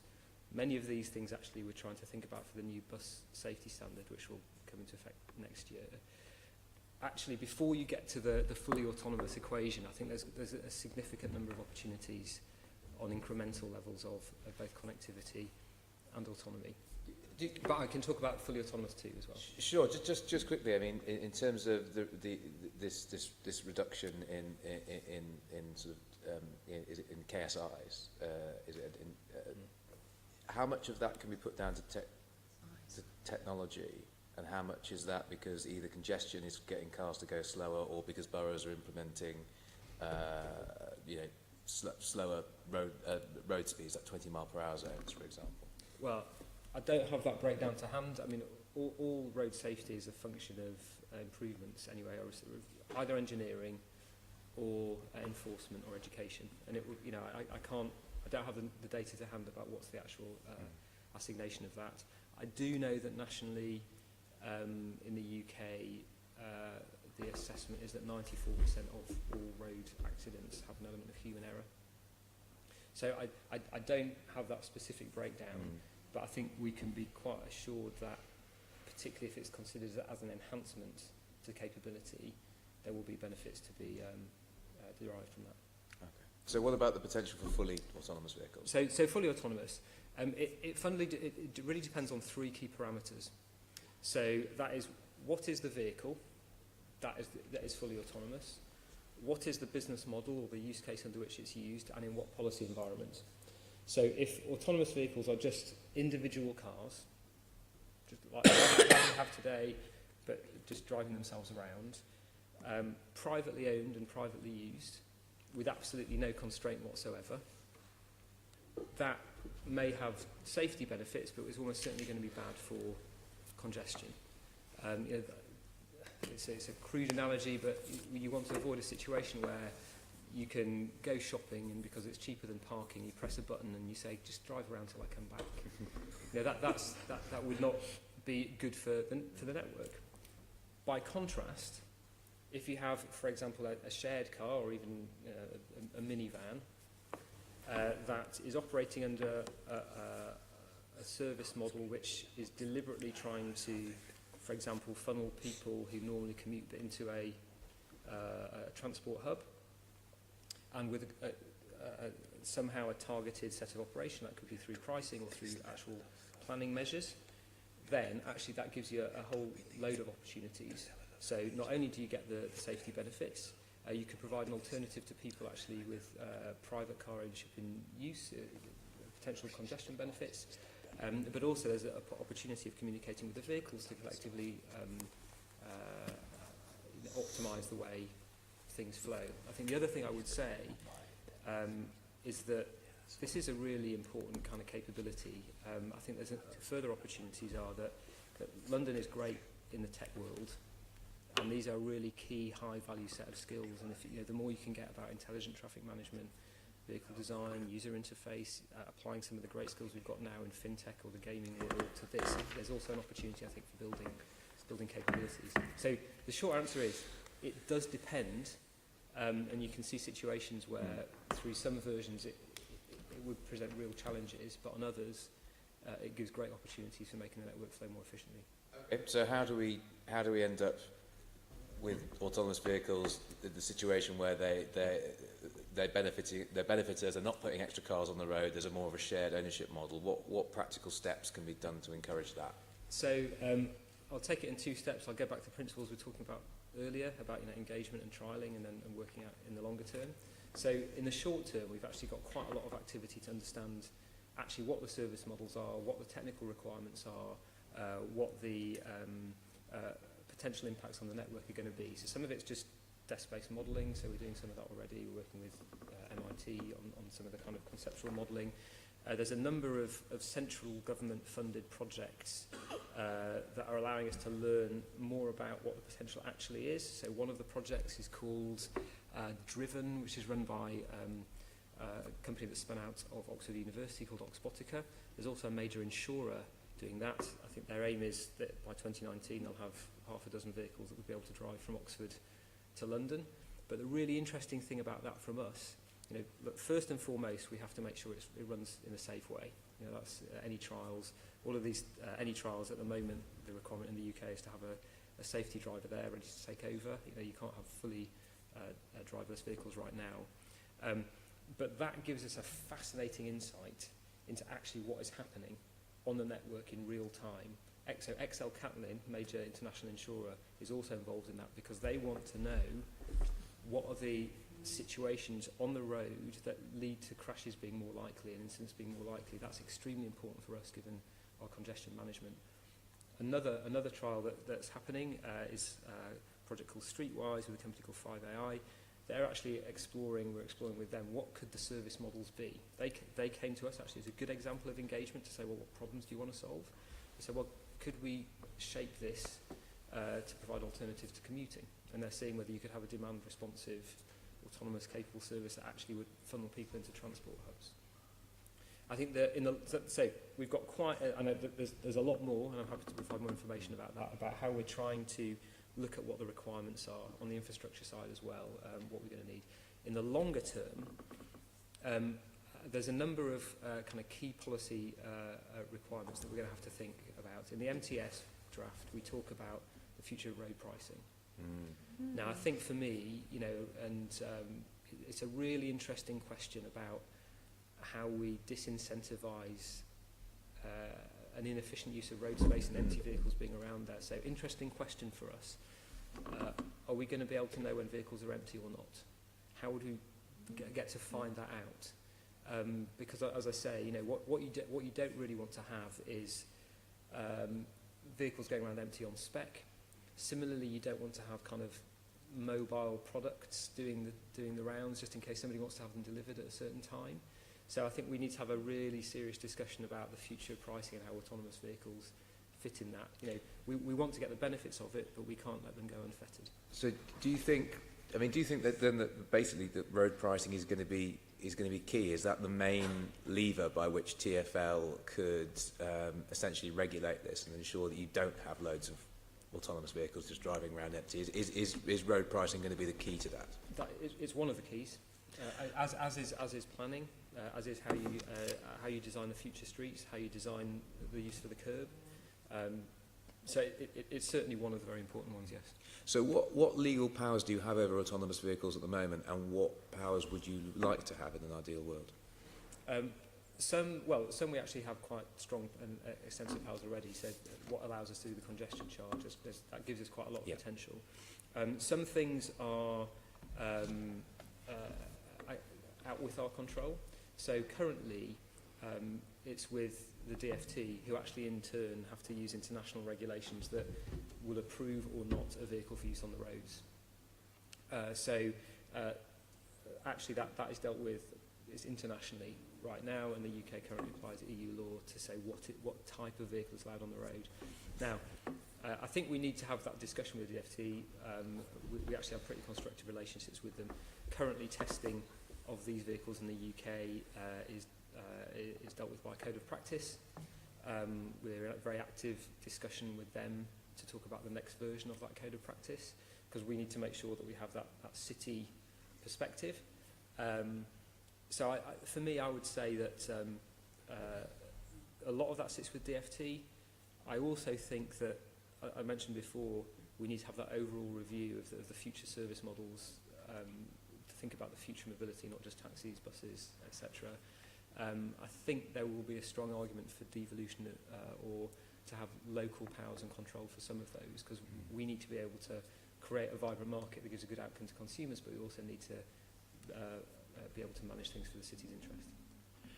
And just finally from me, about what are your this might be one for Lauren, but what are your projections of the scale of autonomous vehicles over the years? Is that me too? Yeah, why don't you take that one, yeah. Well, so look, I mean, you can kind of see it into phases. So I know that previous committees talked about the different levels of automation. So 1 and 2 are here now, which is like anti-lock brake. Level 3 is where the car can take over for certain periods of time. And then the more extreme ones, levels 4 and 5, are where either the vehicle is mostly in control, or for level 5 it's completely in control. So you see around the turn of the decade is when you're going to start to see level 2 and 3 becoming more prevalent. Thereafter, the more ambitious of the providers and some of the automotive companies, they're talking about their trial deployments from 2021, that kind of timescale onwards, and that's trial, relatively limited, they call it operational design domain, but relatively limited use cases. From the mid-2020s, much of it depends on the pace of regulation. It's hard to put a number on it. What I would say is that the incremental autonomy and connectivity is going to become pretty much ubiquitous, but that's before you get to full levels of autonomy. I think you'll see, from the turn of the decade, you'll see certain use cases where it will become apparent, and that's the stuff that we're really interested in, is what could they be in London. And again, we want to avoid the situation you were talking about where somebody just comes and does something that's disruptive. We're very actively engaging, trying to work out what those best use cases for London could be. Thank you. Just before I move on to apps and data, which will be for Lauren, I just wanted to pick up on one thing about the autonomous vehicles, just on these timescales. You said by the mid-2020s, autonomy, increasing autonomy is going to be pretty ubiquitous. Now, we've seen with Uber the sort of negative effects on our city of, you know, increased congestion, unexpected levels of vehicles being registered, dropping in bus ridership, which is bad for our city. And I'm just wondering, are you actively pursuing the risks to the mayor's transport strategy and the vision that he has for more walking and cycling and less traffic on the roads, so that we use our space, you know, for the things that are important for the city, rather than just for moving traffic, and, you know, can hopefully cut down on the rising number of serious injuries that are happening to pedestrians and cyclists on our streets. So is there sort of an active anticipatory programme that's going on to absolutely. second guess the bad stuff? Well, or the risks. You second guess the bad stuff and you try and shape to make most of the good stuff. But yes, absolutely. So some of that horizon scanning is what we do. You mentioned specifically about autonomous. Just to clarify, it's the lower levels of autonomy that's going to be ubiquitous. The higher levels of autonomy are less certain. But to give you a practical example, I've given quotes of some of the trials that we're now involved in. They're not being led by us. We'll be a party to some of those because we need to make sure they happen in a safe way, but we also think we can learn from them. So the conversations for that is that when, for example, the Department for Transport and the Department for Business Innovation and Skills put out their funding calls, we are very, you know, we always go to say, look, if you're thinking of trialling stuff in London, you need to talk to us, because we need to take it to the solution, to the question where it's not just a question of coming to test the technology for technology's sake. Now, there are benefits to that because you get the skills and the capability, which are of potentially very high value. But we try, you know, we shape the projects that are going to be here to make sure it's actually addressing some of our problems as well. So the kind of debate I will have with a number of organisations that come to us is to say, well, look, you know, a solution where you've got an autonomous vehicle that allows people to be more mobile where they're previously less mobile, either for disability or age, or if you're providing people a route to a station that's hard to access, or we'll talk about demand responsive transport soon, I think, and we can talk more about that then. Those are good outcomes. If you're providing something that's probably going to drag people off a bus and spread them out into more vehicles, that's not the kind of service model we're looking at. If you're going to provide somebody an alternative to walking, where walking or cycling is a really good option, that's what we've got to try and shape those business models. So at the moment, I think the beauty of this market right now is it's malleable. The business model is not yet set. And if we take that active role to reach out to the people thinking of markets, you know, the fact is London is iconic globally. If we can demonstrate how this can be integrated with the transport, I think it could be a win for both of us. But, you know, Sean and Caroline, I kind of hear both sides of the coin. You know, we've got to get both of them. You know, we need to look for the opportunities, but we have to balance that with ensuring a consistency with the objectives. But I don't see an inherent tension. There is a natural need to find the balance, and we've got to find the mid-path that works. I certainly wouldn't want anyone to think I'm against technology, because I think it can be used for good in a really positive way and for the good of the city. But it is making sure that we anticipate the risks that weren't anticipated with those earlier examples of tech coming into the city. Anyway, moving on properly to apps and data, and Lauren, for you, just to start off, how does TfL support smartphone app developers to provide innovative transport services? Well, can I just start perhaps by putting a little bit of context about the way we think of data? Because if we think about data, it's not data in and of itself, and it's not necessarily only for the sake of data. And so we are using data to solve problems. We're using it within our own sort of sphere, within the work that I do in terms of sort of coordinating data work within TfL. And then we're also using it externally. And this is where we're using data to power these sort of smartphone apps to help people move around the city. So if we think about this then, you have to stop and say, right, what is the fundamental question that we're trying to solve? And it really goes back to some of the discussions we had earlier, which is about how can the information we're providing be an enabler to better transport outcomes? And so therefore, when you look at the open data that we're providing, the aim of this is to get a better and efficient use and a better customer experience for Londoners moving around the city.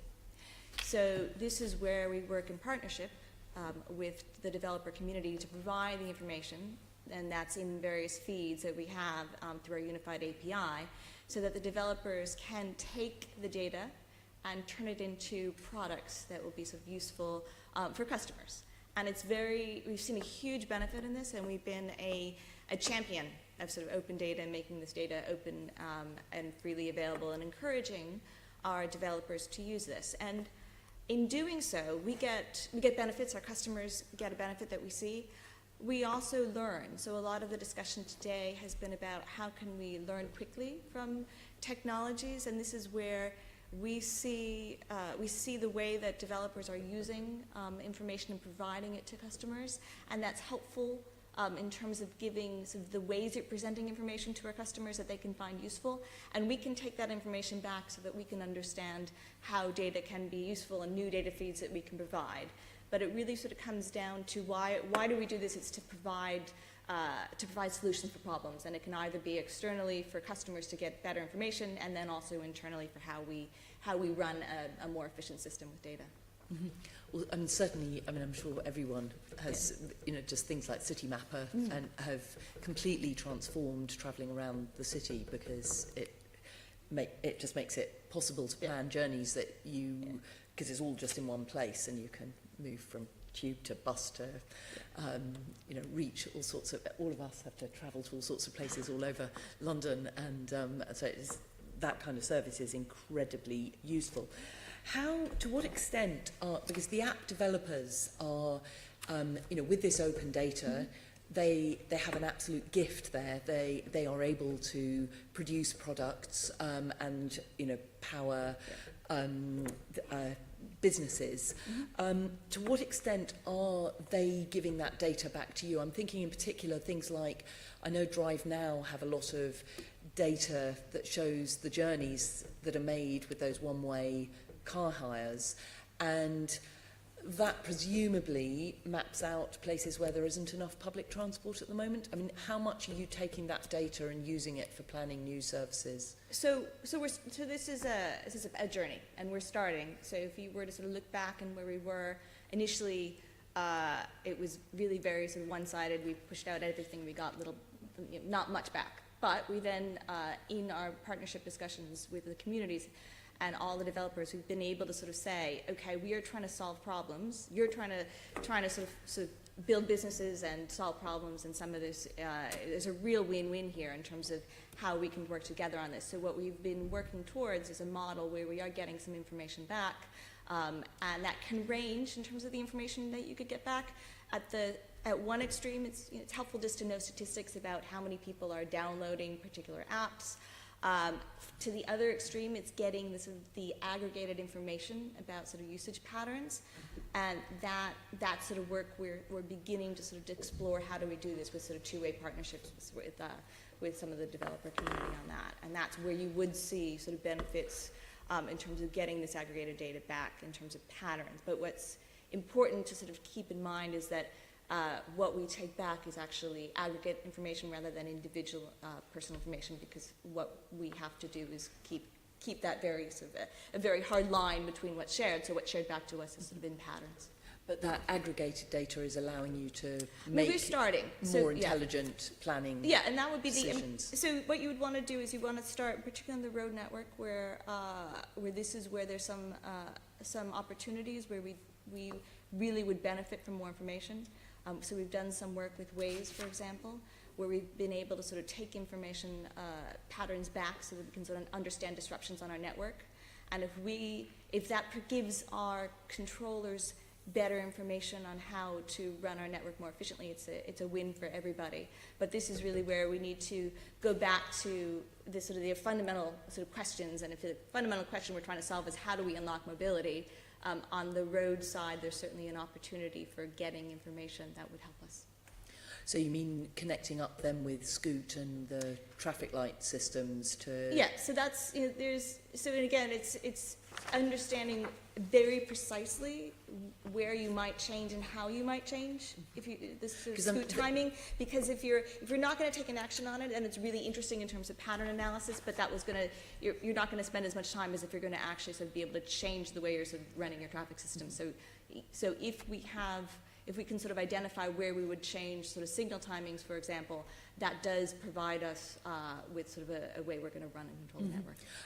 Because, I mean, it's interesting because RAeS is one of the kind of red flag companies to anyone who's interested in trying to get more people walking and cycling, because they tend to direct people down side roads and streets that should be quiet and not full of lots of through traffic.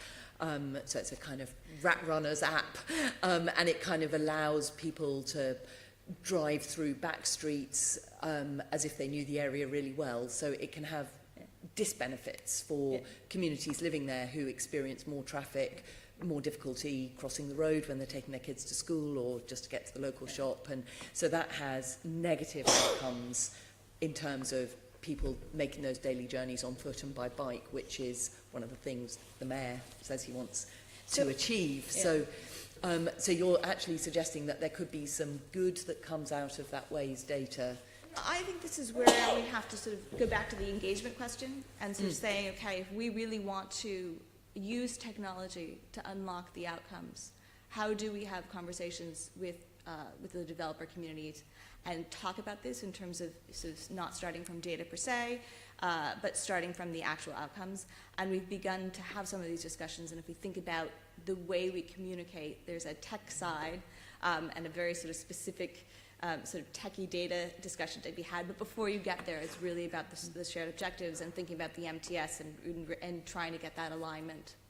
And do you think that maybe TfL should be careful about, should encourage the app developers to have public purpose, good transport outcomes at the heart of their business model, and then they get your data sharing options?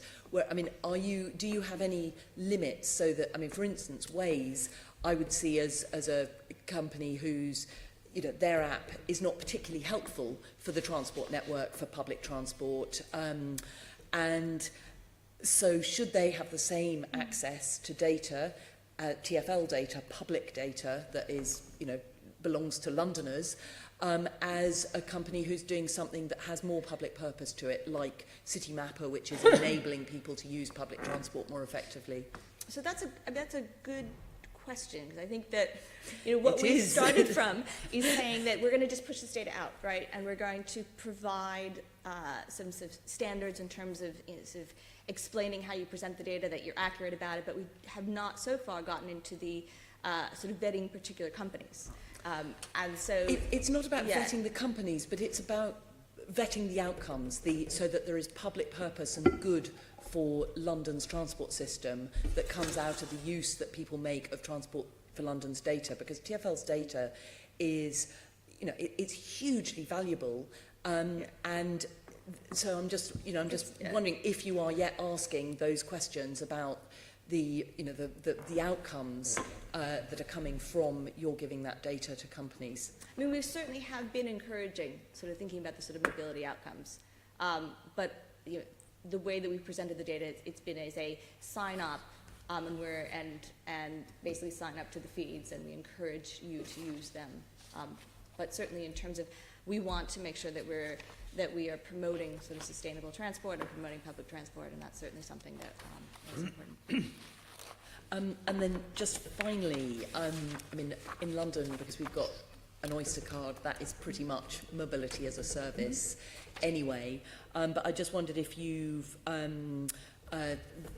got any thoughts about where Oyster might go, or whether mobility as a service as a concept has any bearing on what's happening in London.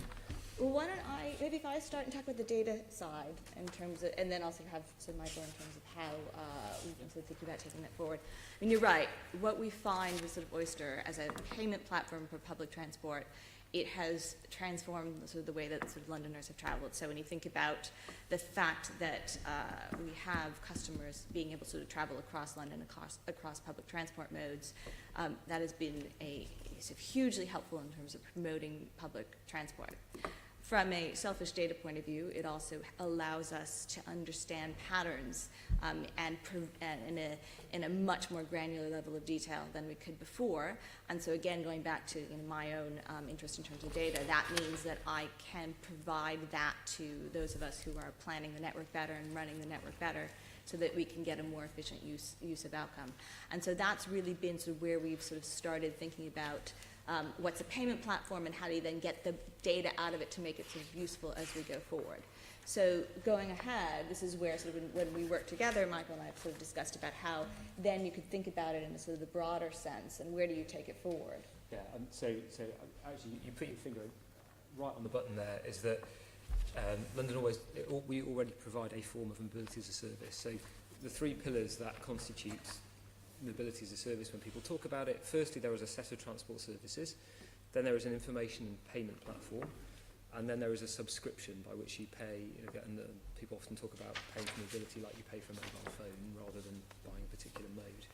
And actually there is a version of that already in London, because we have a set of services under our integrated remit. We have Oyster and the information that we provide, and then we have a subscription which is either your travel card or your cap, which is daily or weekly. Now, the question is not whether we do it, because we will do it, and it makes absolute sense for the Strategic Transport Authority to be involved, again, because a really important role for us is upholding the service evolve in a way that's inclusive, open to all, that doesn't create digital exclusion. All of those functions are ours. Now, the questions left on mobility as a service are how do we improve the existing platform? And we do that. So these are probably your examples, Lauren, but last year we put contactless into black cabs. We've just got the TfL app. So we will continue to evolve the platform. I think the really interesting question, which is both a policy one and a commercial one, is at what point and under what circumstances would you extend the range of services that could be included? And that raises some really interesting questions about, okay, to get access to the round or to the brand, to that consumer trust of being part of that service, what would you demand of an additional service to be part of the overall family? So you mean for like Zipcar or Drive Now, those car hire to be part, is that the kind of thing you're thinking about there? It could be demand responsive service, it could be some kind of last mile service to take you to a station. There's a range of things. Any one of those things, for the future of mobility as a service, this is a really important lever that we have, because essentially people want to be part of the integrated offer, and that's actually a really important, that's a lever for us where we can frankly exert some influence on the services as they evolve.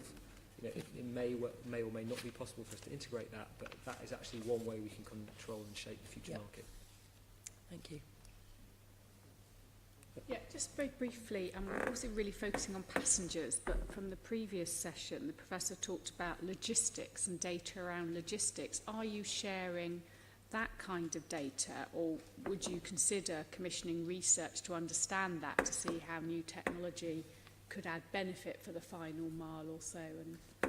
And I think research and think about how do you frame a research question is there's some real value in this, because I think if we look at the efficiency of the network, if we can sort of understand how you can run a freight network and a logistics network more efficiently, that's clearly going to have benefit sort of for congestion. So I think there is value in terms of thinking about how do we work with universities, how do we work with logistics companies to sort of frame a question, do analysis, and again to the test and learn idea, if there's something that you could sort of identify and try and measure and see what happens, there's real sort of value in terms of doing that as well. And have you got data around logistics already that you're sharing? I mean, we've had sort of some sort of discussions with the sort of the freight community. I mean, I think there's certainly sort of more opportunity to think about this going forward. But it's not part of our open data. Yeah. We don't, in a way that, for example, we hold information on when the next bus is going to arrive at a given stop. Yes. So we don't hold Now, open APIs in the same way, I'm afraid. no, we wouldn't. Yes, but we would. So what we do have, of course, is we have some information on sort of congestions and jam cams and things like that. Yes. That we sort of do encourage that use from sort of freight and logistics companies to make use out of that, so they can run the network. There's certainly opportunities in terms of saying how might you work with freight companies to identify ways that there's algorithms and sort of questions that you could sort of ask about the sort of the network that would be very interesting to us. Okay, and then my final question, I think, really is probably from Michael. Wayfinder, which is an app that helps people with sensory disabilities that we supported as a committee in the past, had a pilot, I think, at Euston and Pimlico, looking to roll it out to 6 other stations. Do you know when that's being rolled out? Because that's where you're working with a provider to provide a really useful service. Do you know what? I don't have that to hand, but I can provide that information. You've heard of it, you're aware of it. Oh yeah, absolutely. And I mean, there's a whole range of things. So we ran a session. There was a sense that you weren't. There's an extremely rich kind of accelerator, incubator, startup community in London. I think it's over 160 now, I think, or maybe even more accelerators and incubators in London. And that's a huge wealth of talent. We had a sense that they weren't spending enough time on accessibility products. We actually ran, it was in June, we ran kind of a session actually to try and engage with the community to say, well, look, this is going to go down extremely well for the city. I think there's a gap. So we're actually very actively involved in that space. With apologies, I don't have those the time frames for Wayfinders to hand. I'm happy to I really provide like that, because obviously there was something we'd worked with before and really supported, and it seems to have gone a bit quiet. So I'd like to know, because I think we'd probably like to visit one of these stations when it's up and running. Yeah, I want to ask about demand responsive bus services, if I may. And the Mayor's draft transport strategy states that demand responsive bus services could potentially cater for gaps in service. And I think particularly in outer London it refers to as well. So could you just tell me a little bit about how that initiative or those initiatives could complement existing bus services, and perhaps also tell me about the dangers that you would see as well in that. So in terms of talking about the opportunity for that, there's a number of scenarios where the idea of a demand responsive service, and it may be a bus, it may be a smaller vehicle. Because I think the Mercedes, or the Daimler VIA initiative that's launching later this year, I looked at their vehicles, it looks like a very large minivan. Well, theirs is actually a private hire vehicle, so the VIA one, that's Yeah, actually, it's like it's like the Vito, I think, it's that kind of size. But if you look at, for example, the service that Arriva did in Sittingbourne in Kent, that was essentially kind of a minibus that operates on a demand responsive basis rather than on a fixed timetable. And there's a number of areas, if you look at, again, grounding it in the transport challenges and the mobility challenges we've got. So in situations such as providing transport to an out-of-town employment centre, or to harder to reach essential services such as healthcare, there's an opportunity there. Given the amount of growth and new development there's going to need to be in London, it's quite well established in terms of transport behaviours that when people move to a new area, they are susceptible to being encouraged into more sustainable modes. So if you, in new development, can provide an opportunity that provides people a viable alternative to commuting, that's an opportunity. Similarly, if you can provide a more flexible service that will take people to a transport hub, all of those are potential areas where the concept of demand responsive might have something to offer. Now, again, I want to make clear that we're really committed to working out what it can offer, but it's not known. There's huge leaps have been taken in the capacity for routing algorithms and booking algorithms, and the speed with which this can be done has kind of opened up a new set of possibilities. So those are some of the examples that we're thinking through. There's a couple of elements that we're doing in practical terms, so we're thinking through whether and where a trial would be helpful, so we can test the problems. Again, we're going to adopt those principles of do it on a limited basis, understand what the potential is, understand how we could have the integration. Would be TfL doing its own trials as opposed to... We could do our own trial. I mean, if you quoted Citymap earlier, you know, that they are also trialling right now a more flexible bus route. There's a question for us about can we get the learning that we need if you've got a commercial entity doing that. We've actually, you know, we're looking to, well, you know, collaborate with them. We permitted that service, that's their own commercial decision to run that service, but actually what can we learn from how they've done it? I mean, I can give you one example, is that what we're learning from this agenda is that the regulatory environment doesn't quite match. The nearest thing we have for this space at the moment is something called the London Service Permit, which is kind of designed for tour buses or buses that run outside the London bus network. And we are thinking through right now whether we need to put advice to the Mayor with proposals to revise that to make it fit for the emergence of DRT services. So we're working through that right now. So I think there's a lot of opportunity and we need to find it out. I can't tell you now that yes, the specific benefit is going to be X and Y. Conceptually, we think there's enough that it warrants looking at. It could solve some problems, and we want to take the learn by trial approach. You asked about risk. Risk, particularly about whether they could undermine existing services. Well, we're talking about this right now as a complement to services. You know, fundamentally, when we want to shape this market, we come back to the principles that we set out in the draft MTS, is that we're trying to increase accessibility, we're trying to increase the mode shift towards public transport, cycling and walking. So we want to shape the market so that it encourages that. But I think that there are some very good questions. I think probably some of the things you're hinting at is that, you know, at the moment, these things tend to be app-based and bookable through the app. You know, so the service that Starship were talking about, you know, it knocks on your door by sending you something to your phone.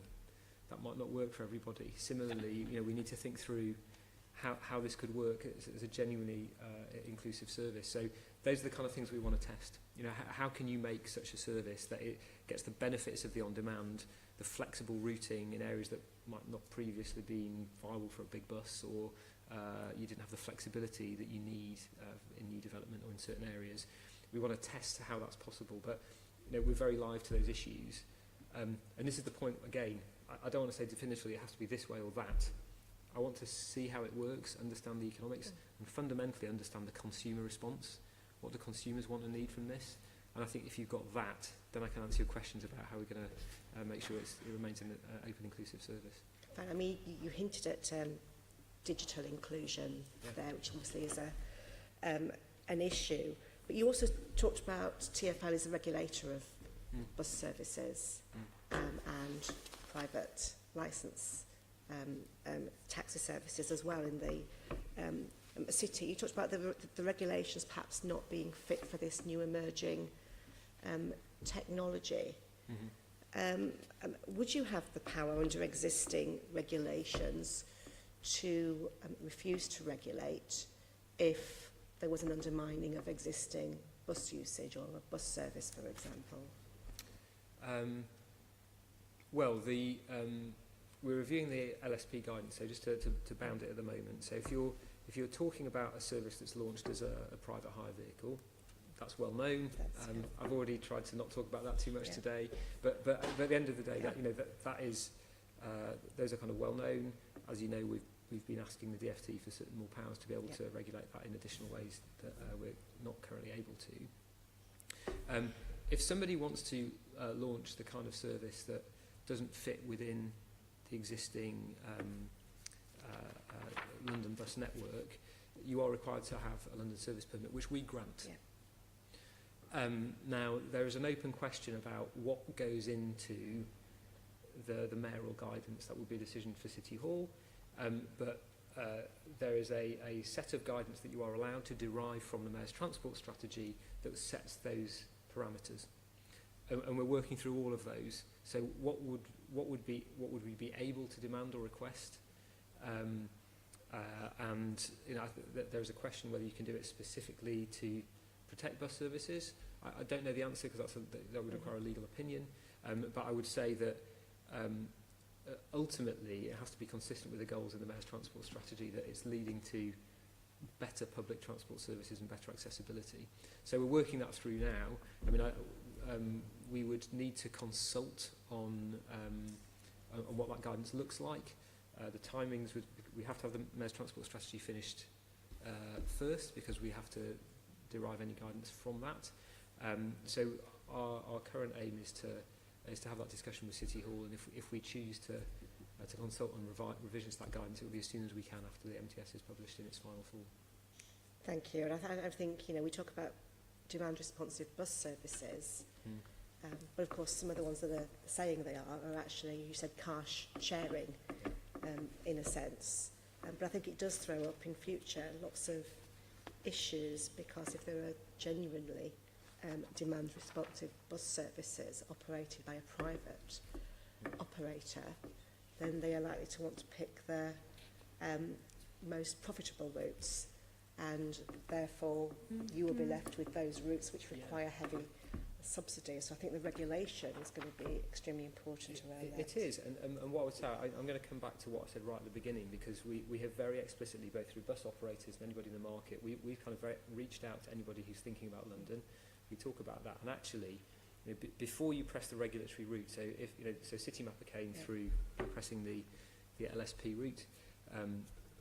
There are no current other applications like that that are in play right now, but I expect others to come. And actually, you get an awfully long way by having that discussion to say, look, you could chase the most profitable routes. We did turn down the first application from Citymapper because it was going to run along London Bridge, around Banks, so that these are areas where we're actually trying to reduce traffic.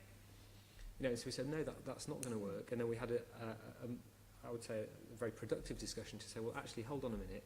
Is there a common ground here where we can get the most of that technology and actually solve a problem? And what they've ended up doing is it's a temporary service, but essentially as a primer for the night overground.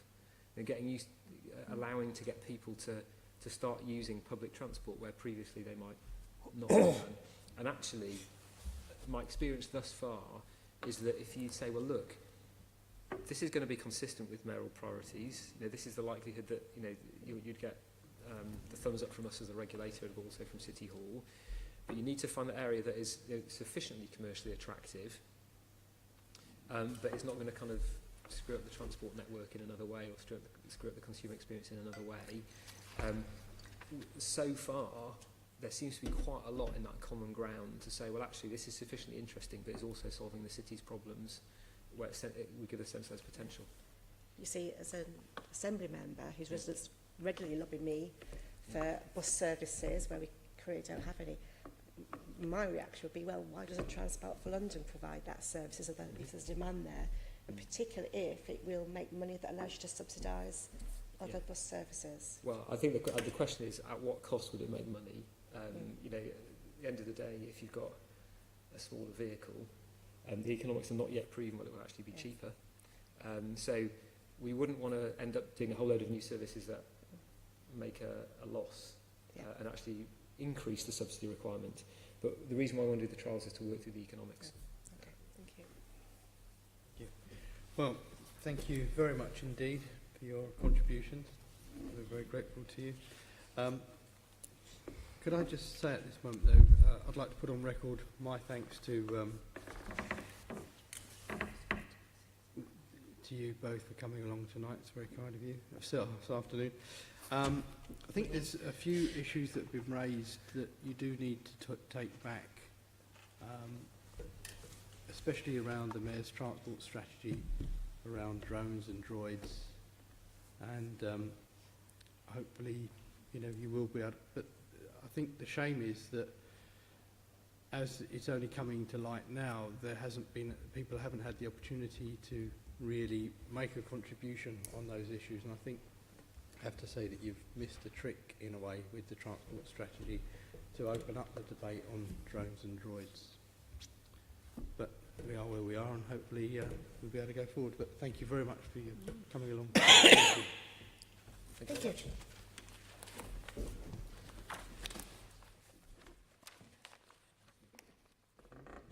Yeah. Okay. Can we note that report? Noted. Noted. Thank you. And we need to do this bit here.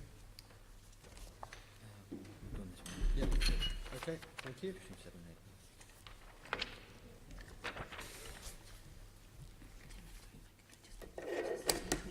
Yeah.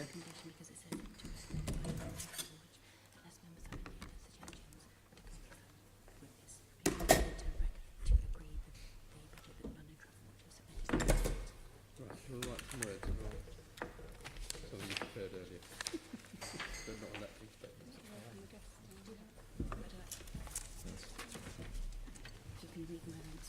Yeah, sure.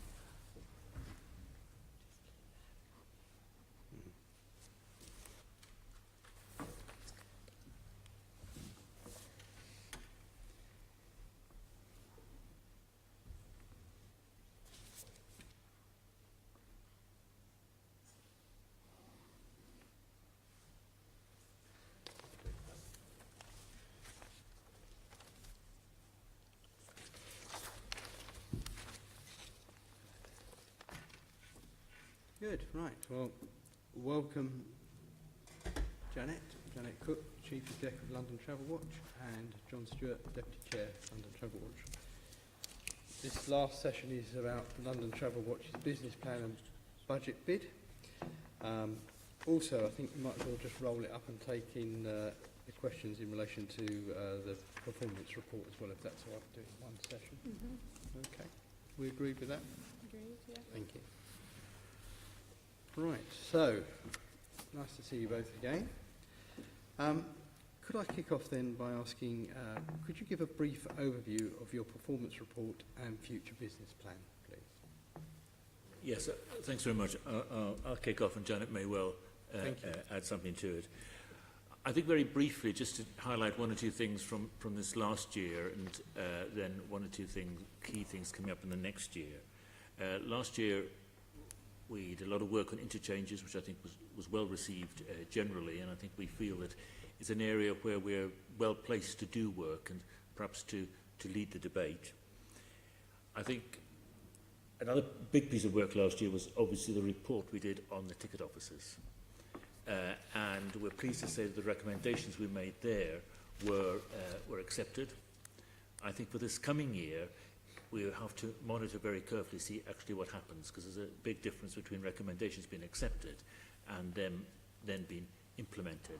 So we'll be watching that very carefully indeed to make sure that the new system without the ticket offices does work for passengers. And if it's not working for passengers, I think we would want to come back to the whole issue. The other area that involved a lot of us last year was the whole question of the performance of Southern Rail. It impacted very much on the South Coast, but clearly on London as well. I think we had some dealings with Southern Rail prior to what happened, because the monitoring reports we do regularly on the railways and on TfL picked up some of what we thought might be going to happen. If anything decent has come out of all that business, I think it may be something that we've pushed for some time, has now been accepted generally, and it's that passengers get compensation after a 15-minute delay, which wasn't the case before. It's something that passengers felt very strongly about, and you know, as I say, if anything good came out of what was a pretty disastrous situation, that perhaps was it. I suppose the other thing to say, we continue to do our standard work, and that includes dealing with the complaints. During the rail crisis, the complaints did go up quite a bit. They've now evened out again.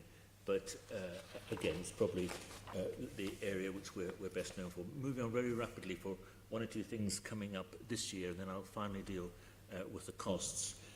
I think our thoughts is that Crossrail, the Elizabeth line, will be important. Also, Oxford Street pedestrianisation, even when it happens. And critically, the knock-on of both those effects on buses in particular. And I think we'll be pressing and observing quite hard as to whether the knock-on effect on buses is detrimental, because as you well know, there are passengers who only can take buses for one reason or another, particularly people with mobility issues. And we wouldn't want to see them disadvantaged with these new developments coming in. The other area, of course, is the one you've just been talking about, which is the Mayor's plan. We welcome the aspiration to get 80% of journeys by cycling, walking and public transport, but we do think that is realistically going to be quite challenging. And it's going to be particularly challenging in outer London. And I think it's an area we'll be looking at quite strongly and possibly quite critically to see that the performance actually matches the aspiration. Just one or two other quick topics on cycling. I think that the development of the cycle superhighways under the previous mayor and under this current mayor, I think, is an important part of reaching that aspiration of 80% of journeys, and we welcome that. We also have continued to push for more devolution to TfL of the overground rail services. So far that hasn't gone very far, but it's something we will continue to do. Very quickly, perhaps on our business plan on the costs, you'll see we've put in for a standstill budget, which we think is probably realistic in the circumstances. We will be, and Janet's doing quite a lot of work on this, looking at the reorganisation of our staff. This is not to make staff redundancies, but in order to try and make the staff, use our staff to the best of their abilities and to improve the productivity of the organisation. And that will be a key feature of our work during the course of this year. We'll also, during the course of this year, be looking at our premises, and the Board of Trustees has asked for a special report to come to our next meeting, looking at the whole question of the premises and the pros and cons of moving, and if we do, where we would go. And I think finally, Chair, I'm aware that in conversations you've had with some of our trustees that possibly next year you'd like a business plan with a little bit more detail about nuts and bolts. And I think talking with Janet, we're happy to work with yourself and the Vice Chair to see how we can develop that for this time next year. Thank you. Do you want to add to that, Janet? No, I think John's given you a very comprehensive overview, Yes. so just take questions as appropriate. Lovely, thank you. Next question is, are there any ways you think the Transport Committee and London Travel Watch could work more closely together and more effectively? I think, to preface that, I think over the last few years that's one of the positive things that has been happening. We do, of course, go around and see Assembly members on a regular basis. But I think what we could possibly do is working with yourself and the Vice Chair is over the course of this coming year, or maybe even over the course of the next 2 or 3 years, identify what work we may be doing, what work you may be planning, and see how we can coordinate that, perhaps more than we have done in the past. Okay, thank you. That's very encouraging, actually. Thank you. Tom? Thank you, Chair. Good morning, or good afternoon, actually. Moving on to ticket office closures. Do you continue to monitor implementation of your recommendations from the ticket office closure review, and are you satisfied with TfL's progress? Who wants to field that one? I'll start, and Janet may, it may take the difficult bit, Tom, but I think, yes, we are very much monitoring it. It's going to be one of the key tasks for this coming year. And it's a little bit too early at this stage to say whether we're, well, at this stage we're not satisfied that, Right, that everything has been implemented. Okay. I think TfL would probably say that they need a little bit more time, which we would understand. But what we wouldn't understand is if we were to come to you at this time next year and say that the recommendations hadn't been properly implemented. So are you giving them a year? Is that what you're... I suppose that's a sort of unwritten understanding. We're giving them about a year because we think that's probably that's long enough. But if it's not working at this time next year, then I think we would want to consider what to do. I don't know whether you want to add anything, Janet. I think, no, just really to add on to that it's been a huge undertaking. TfL have absolutely signed up to agreeing, you know, the recommendations. However, I think sometimes it's a matter of interpretation. So things that we think we've been very clear on, you know, this is the big ask. I mean, in fact, as luck would have it, we've got a meeting with Mark Wilde in the morning. So I think some of it is actually how they're addressing. I mean, we're making a recommendation. This is the adverse impact on passengers. What you're going to do about it. And I think that's a little of the area where we need to have further discussion. And we'll do that. And if I could just add, of course, this is so important, not just because of the underground and the millions of passengers that use it, but because of the read across to the national rail industry. And we know this is the way that, you know, people, operators trying to keep their costs down, which we've no problem with. But so this is a huge learning, not just for the underground, but also for the national rail industry. So it's really important for us. Yeah. I think maybe just to add, if we felt during the course of the year that progress wasn't really being made, then I think we might want to speak with yourselves because we don't really want to wait a year and find that things the progress hasn't been made. Because if it's not been made, then I think we would want to make recommendations, and I suspect from the Assembly you'd want to make recommendations as well. Are there any particular areas you want to highlight where progress has been poor?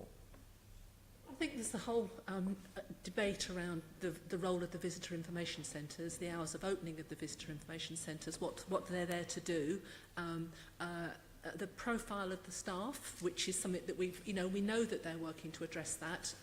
The fact that a ticket office, even if it's not very well used, which is something that we're aware of, there are some stations where there may be ticket offices, but really they're not used, but they act as a focal point for passengers looking for assistance. And the way that Transport for London are actually addressing that. It's not an easy one to do, so that's the area that I think we're probably most concerned about. If it's a focal point, it's got to be very easy for passengers not familiar with the station, maybe who don't speak English, first time in London, to be able to find a member of staff. And I think that's probably the area that's most difficult for Transport for London and the area that possibly we're most concerned on. And in particular, I think there, it follows that would be some of the stations where people are coming from outside London, either from abroad or other parts of the country. You arrive off the Eurostar at King's Cross, what do? It's not entirely clear. The same may be the case in Victoria, and I think we'll be looking at that very carefully. We're aware that the recommendation that staff wear bright uniforms hasn't been implemented. Are you expecting any further progress on that? I've got a feeling that our December board meeting, we're actually looking for a 1 year on update with, presumably Mark Evers will come on behalf of Transport for London. That's one of the areas that we're particularly interested in. But you're quite right, the bright uniforms are not there. You know, because we would all, if they were, we would all notice them, and they're not. But that's the sort of thing where we think that some of those issues are not, some of them, as Janet would say, may take longer to implement. Others, we can't really see why they couldn't be implemented fairly quickly. And I think bright uniforms would come into that category. It seems something that's relatively simple to implement. I think that's right, and I think that's what we'll be looking at over the course of the year. What are the simple things? What are the quick wins? We want to see them implemented as quickly as possible. The longer term stuff, we do understand it may be a little bit longer term. Thank you. Can I just clarify, you're saying that December you think you've got a review? Sorry, no, we've got a board meeting, and I think, I haven't got the agenda in front of me, I think the sort of, what we're proposing is to actually have because it was a year ago that we made the recommendations, we reported... So December is the end of your 1 year? Yeah, so either December or January, we are looking to have we're 1 year on, how's it going? Kind of right, so it's report not to from our now board. for the next year, it's actually from... So December, yeah, either December 17 or January 18, which would be 1 year on since we made the recommendations, yes. So that's months away, okay. Okay. Thank you. Right, David. Okay, thank you. I'm going to stick with the ticket office closures review you did. I understand that was commissioned by TfL. It was, yeah. Yeah, so how much were you paid to conduct this review by TfL? I think it was actually commissioned by the Mayor's office, but obviously TfL, the Mayor is the chair of Transport for London, and the Mayor, you know, and obviously TfL were instructed, and of course with the new mayor they were obviously very keen to do anything they could to assist. We weren't paid to do it. What we did was we negotiated, and the chair and the deputy chair of the Transport Committee were very helpful in this. What we did was we recharged the costs that we incurred in doing it, and we also we did carry out some focus group research, which was actually really helpful because we learned things from that we would like to learn generally. But Transport for London commissioned that. It just made it easier. They paid for it, but we set the standards, we agreed the questions, and we actually set it. So but they weren't so much paying us that they actually reimbursed our costs. The actual direct costs, I think, was something like £4,500 worth of staff time that we I'd have to go back into the detail, but I think it was something around £4,000 to £5,000 worth of our staff time that we recharged to them.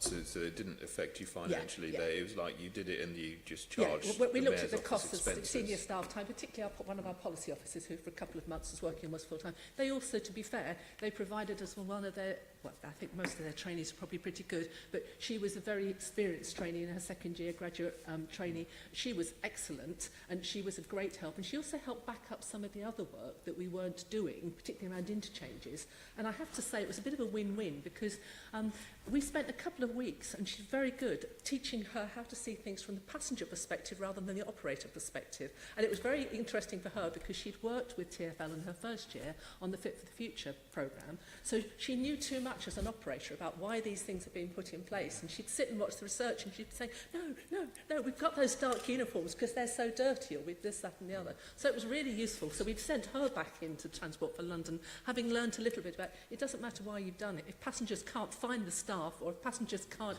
use the ticket machines, it's not working. So it was a win-win, David. So there's something good for one of your staff there to get a bit of One extra of, training. one of their staff that we then sent back after 3 months, having learnt a little bit about life from the passenger perspective, which isn't always the same. Okay, just one more question on this. Were there any other impacts of conducting a TfL commissioned project on your core work as Travelwatch? No, because we were very, very careful to make sure, and this is where our prioritisation criteria come in, and obviously discussions we have with your chair and your deputy chair. No, we were we could see this was so important, the learning that would come from this, the importance for passengers, not just of the underground, but using London's transport systems generally. We could see it was really important, but we also had to work out how we could back up critical work we weren't doing. So, no, I think it was a win-win. We had to delay some of our work. Research that we were doing on small stations, we put that back. We didn't publish that. That was about 6 or 7 months late coming through. But we agreed with the board that that probably wasn't going to be a disaster. It still came through. So we were able to sort of reschedule things, but nothing critical slipped, David. Okay, well, thank you. Yeah. Thank you. Thank you. I'm going to talk about bus users. And in the business plans in 2016-17 and 17-18, you were discussing new initiatives to improve the representation of bus passengers.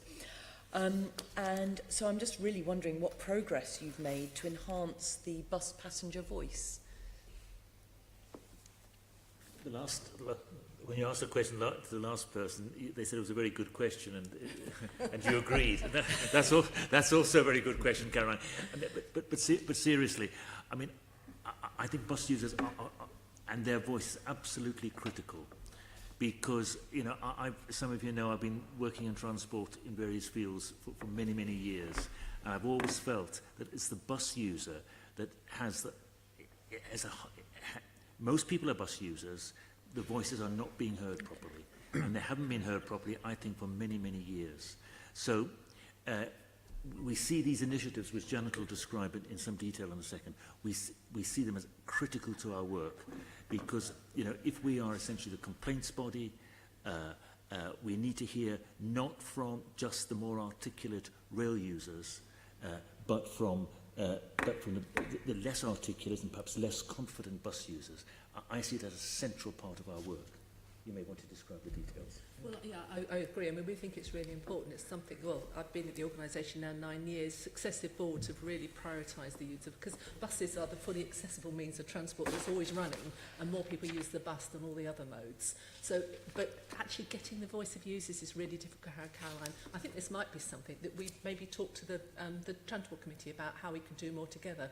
One of the things we are doing, though, is we try quite hard to sort of develop because obviously resources are an issue, electronic means of getting feedback from bus users. Now that's had limited success. What it did do actually was bring in an awful lot of, I suppose, local authority and sort of representative groups actually signing up. But that was helpful. We're also doing a lot of work, trying to work with the community down in the Belvedere Thamesmead area, because that's an area very much where buses are probably going to change with Crossrail coming in around the Abbey Wood area. We've been talking to your colleagues on the London Assembly, local authority representatives, and also the housing associations down there, trying quite hard to get sort of bus users down there to actually engage. It's hard work, and we have to be careful of resources, but I think that's the area we will continue to focus on. But we've got a long way to go, Caroline, and I think it would be helpful to work with you on that one. Great.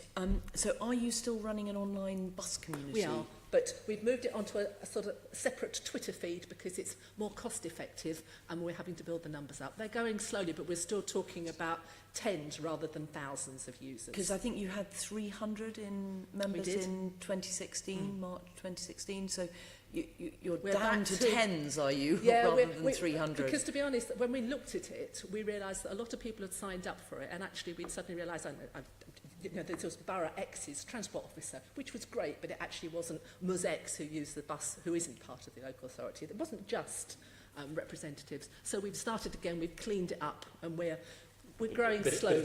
But it's still, to be quite honest, a dip in the ocean. You know, we still, I think, if we're perfectly honest, we still haven't cracked this idea of getting the voice of the bus passenger, and it's something we have to do more work on. It does certainly seem to be something that's crucial. And I also understand from our briefing that that it's actually not something that's repeated in the 2018-19 business plan. So it's should be, I think. I think it's an underlying aspiration rather than the headline, we're going to do something new. So, sorry if I've not expressed it properly, Caroline. Sorry. Yeah, so I think that's something that we would want to hear some progress on, because that's it really was, helpful. it was in 2016-17 you were wanting to give bus passengers a voice by further developing the online bus community and supporting some new bus user groups. 2017-18 you were giving bus passengers a voice by further developing the online bus community and by supporting groups in locations, which you have been doing that work in Thamesmead and Belvedere. But I think, that it would be good to see some progress on that, so that the voice of bus users, as John has pointed out, is so important, give you more is detail in on there. that one. Yeah. Thank you. I just think if your deputy chair is saying this is a priority, and it clearly had been before, to then drop it completely from your business plan going forward, It shouldn't have been dropped. It just feels this is an area, every time you talk, the narrative is there, but this is a really hard to reach community, but really important to get their views, and yet it's not in your plan. I think we'll do some editing, Caroline, to bring it back to the fore. It should have been there. I think it's more, as Jennifer said, I think we kind of just possibly took for granted that it was ongoing work, and so we didn't put it in. But it's very much there, because as I said to Caroline here, that it's not something we've cracked, and it does require a fair bit of work. Okay, I think it needs to be, and you need to have a clear objective Yeah, of what you're going to do on that, because I think it's an area which really needs some work. Finally, you did touch on it in your opening remarks, John. Accommodation, you said you've got a report coming to the next meeting on this. Can you give us any further update, or maybe Janet can, on what alternative locations you're considering? Yeah, I think Janet probably can. Janet. We had an informal discussion with the board a few months ago, and they've asked us to come back with a business case for 3 different locations, so a central London location, a zone 2 location and a zone 3 location for offices, look at what the rent implications are and all the other implications, so that they can actually make some decisions about what we do next. Okay, and have you got a company helping you with that? Or? We have someone who's given us advice from time to time over the years about our rent reviews and that. It's a fairly... He represents very good value for money, because he charges quite low rates, because he's known us for a long time. He's helping us, but it's getting indicative rents. And also, he's been really helpful in giving us a feel for what the markets are doing in terms of offices, and so far he's been right. And Jackie Ballard on our board is also taking a particular interest in that, so she's working with my colleague on trying to sort of focus the work. Right. And so when do we expect to hear about the final plan and the timescale for it? Well, I imagine that, we need to see what the board say when we meet with them, but I think that I'm assuming that you'll have an update meeting with the chair and the deputy chair in the new year. I think at that point that might be quite a good time when Arthur's had a chance to get his sort of feet under the table a little bit, and decisions will need to be made in terms of this business year that we're talking about. I think that might be quite a good time to give you an update then. In the new year, come and meet us. Okay. Yep. Fine, thank you. Okay, thank you. Does anybody else got any questions? No? All right, well, thank you very much. Nice to see you again. Can I just get the committee recommended to agree, as set out in the report, London Travel Watch's proposed budget and business plan for the next financial year? Agreed. Agree that? Thank you. Agreed. And the committee is also recommended to note London Travel Watch's performance over the past year and the financial position as of the 31st of March 17. Agreed? Yes. Good. And finally, can I just thank you for what you've done, but also I'd like to put on record formally my thanks to your outgoing chair, Stephen Locke, who has been in post for I think 5 years and has done a great job. But what I'd like to do actually is ask Caroline, would you like to say something as you worked with Stephen over that period? No, I mean, I think Stephen really has helped hugely with the organisation and getting it to a stable footing where we are now, and really look forward to, we've already met with Arthur in the last week or so, haven't we? We look forward to Arthur taking that forward with, the challenges that go with this public sector in terms of tightening budgets and, complex workload. But I'm confident Arthur will take it forward. But I think Stephen's got you to a really good place, and we're grateful for his work. Yeah, okay. Right, well, thank you very much indeed. Very much. Any other business? No? Right. Thank you. GLA Chamber Sound.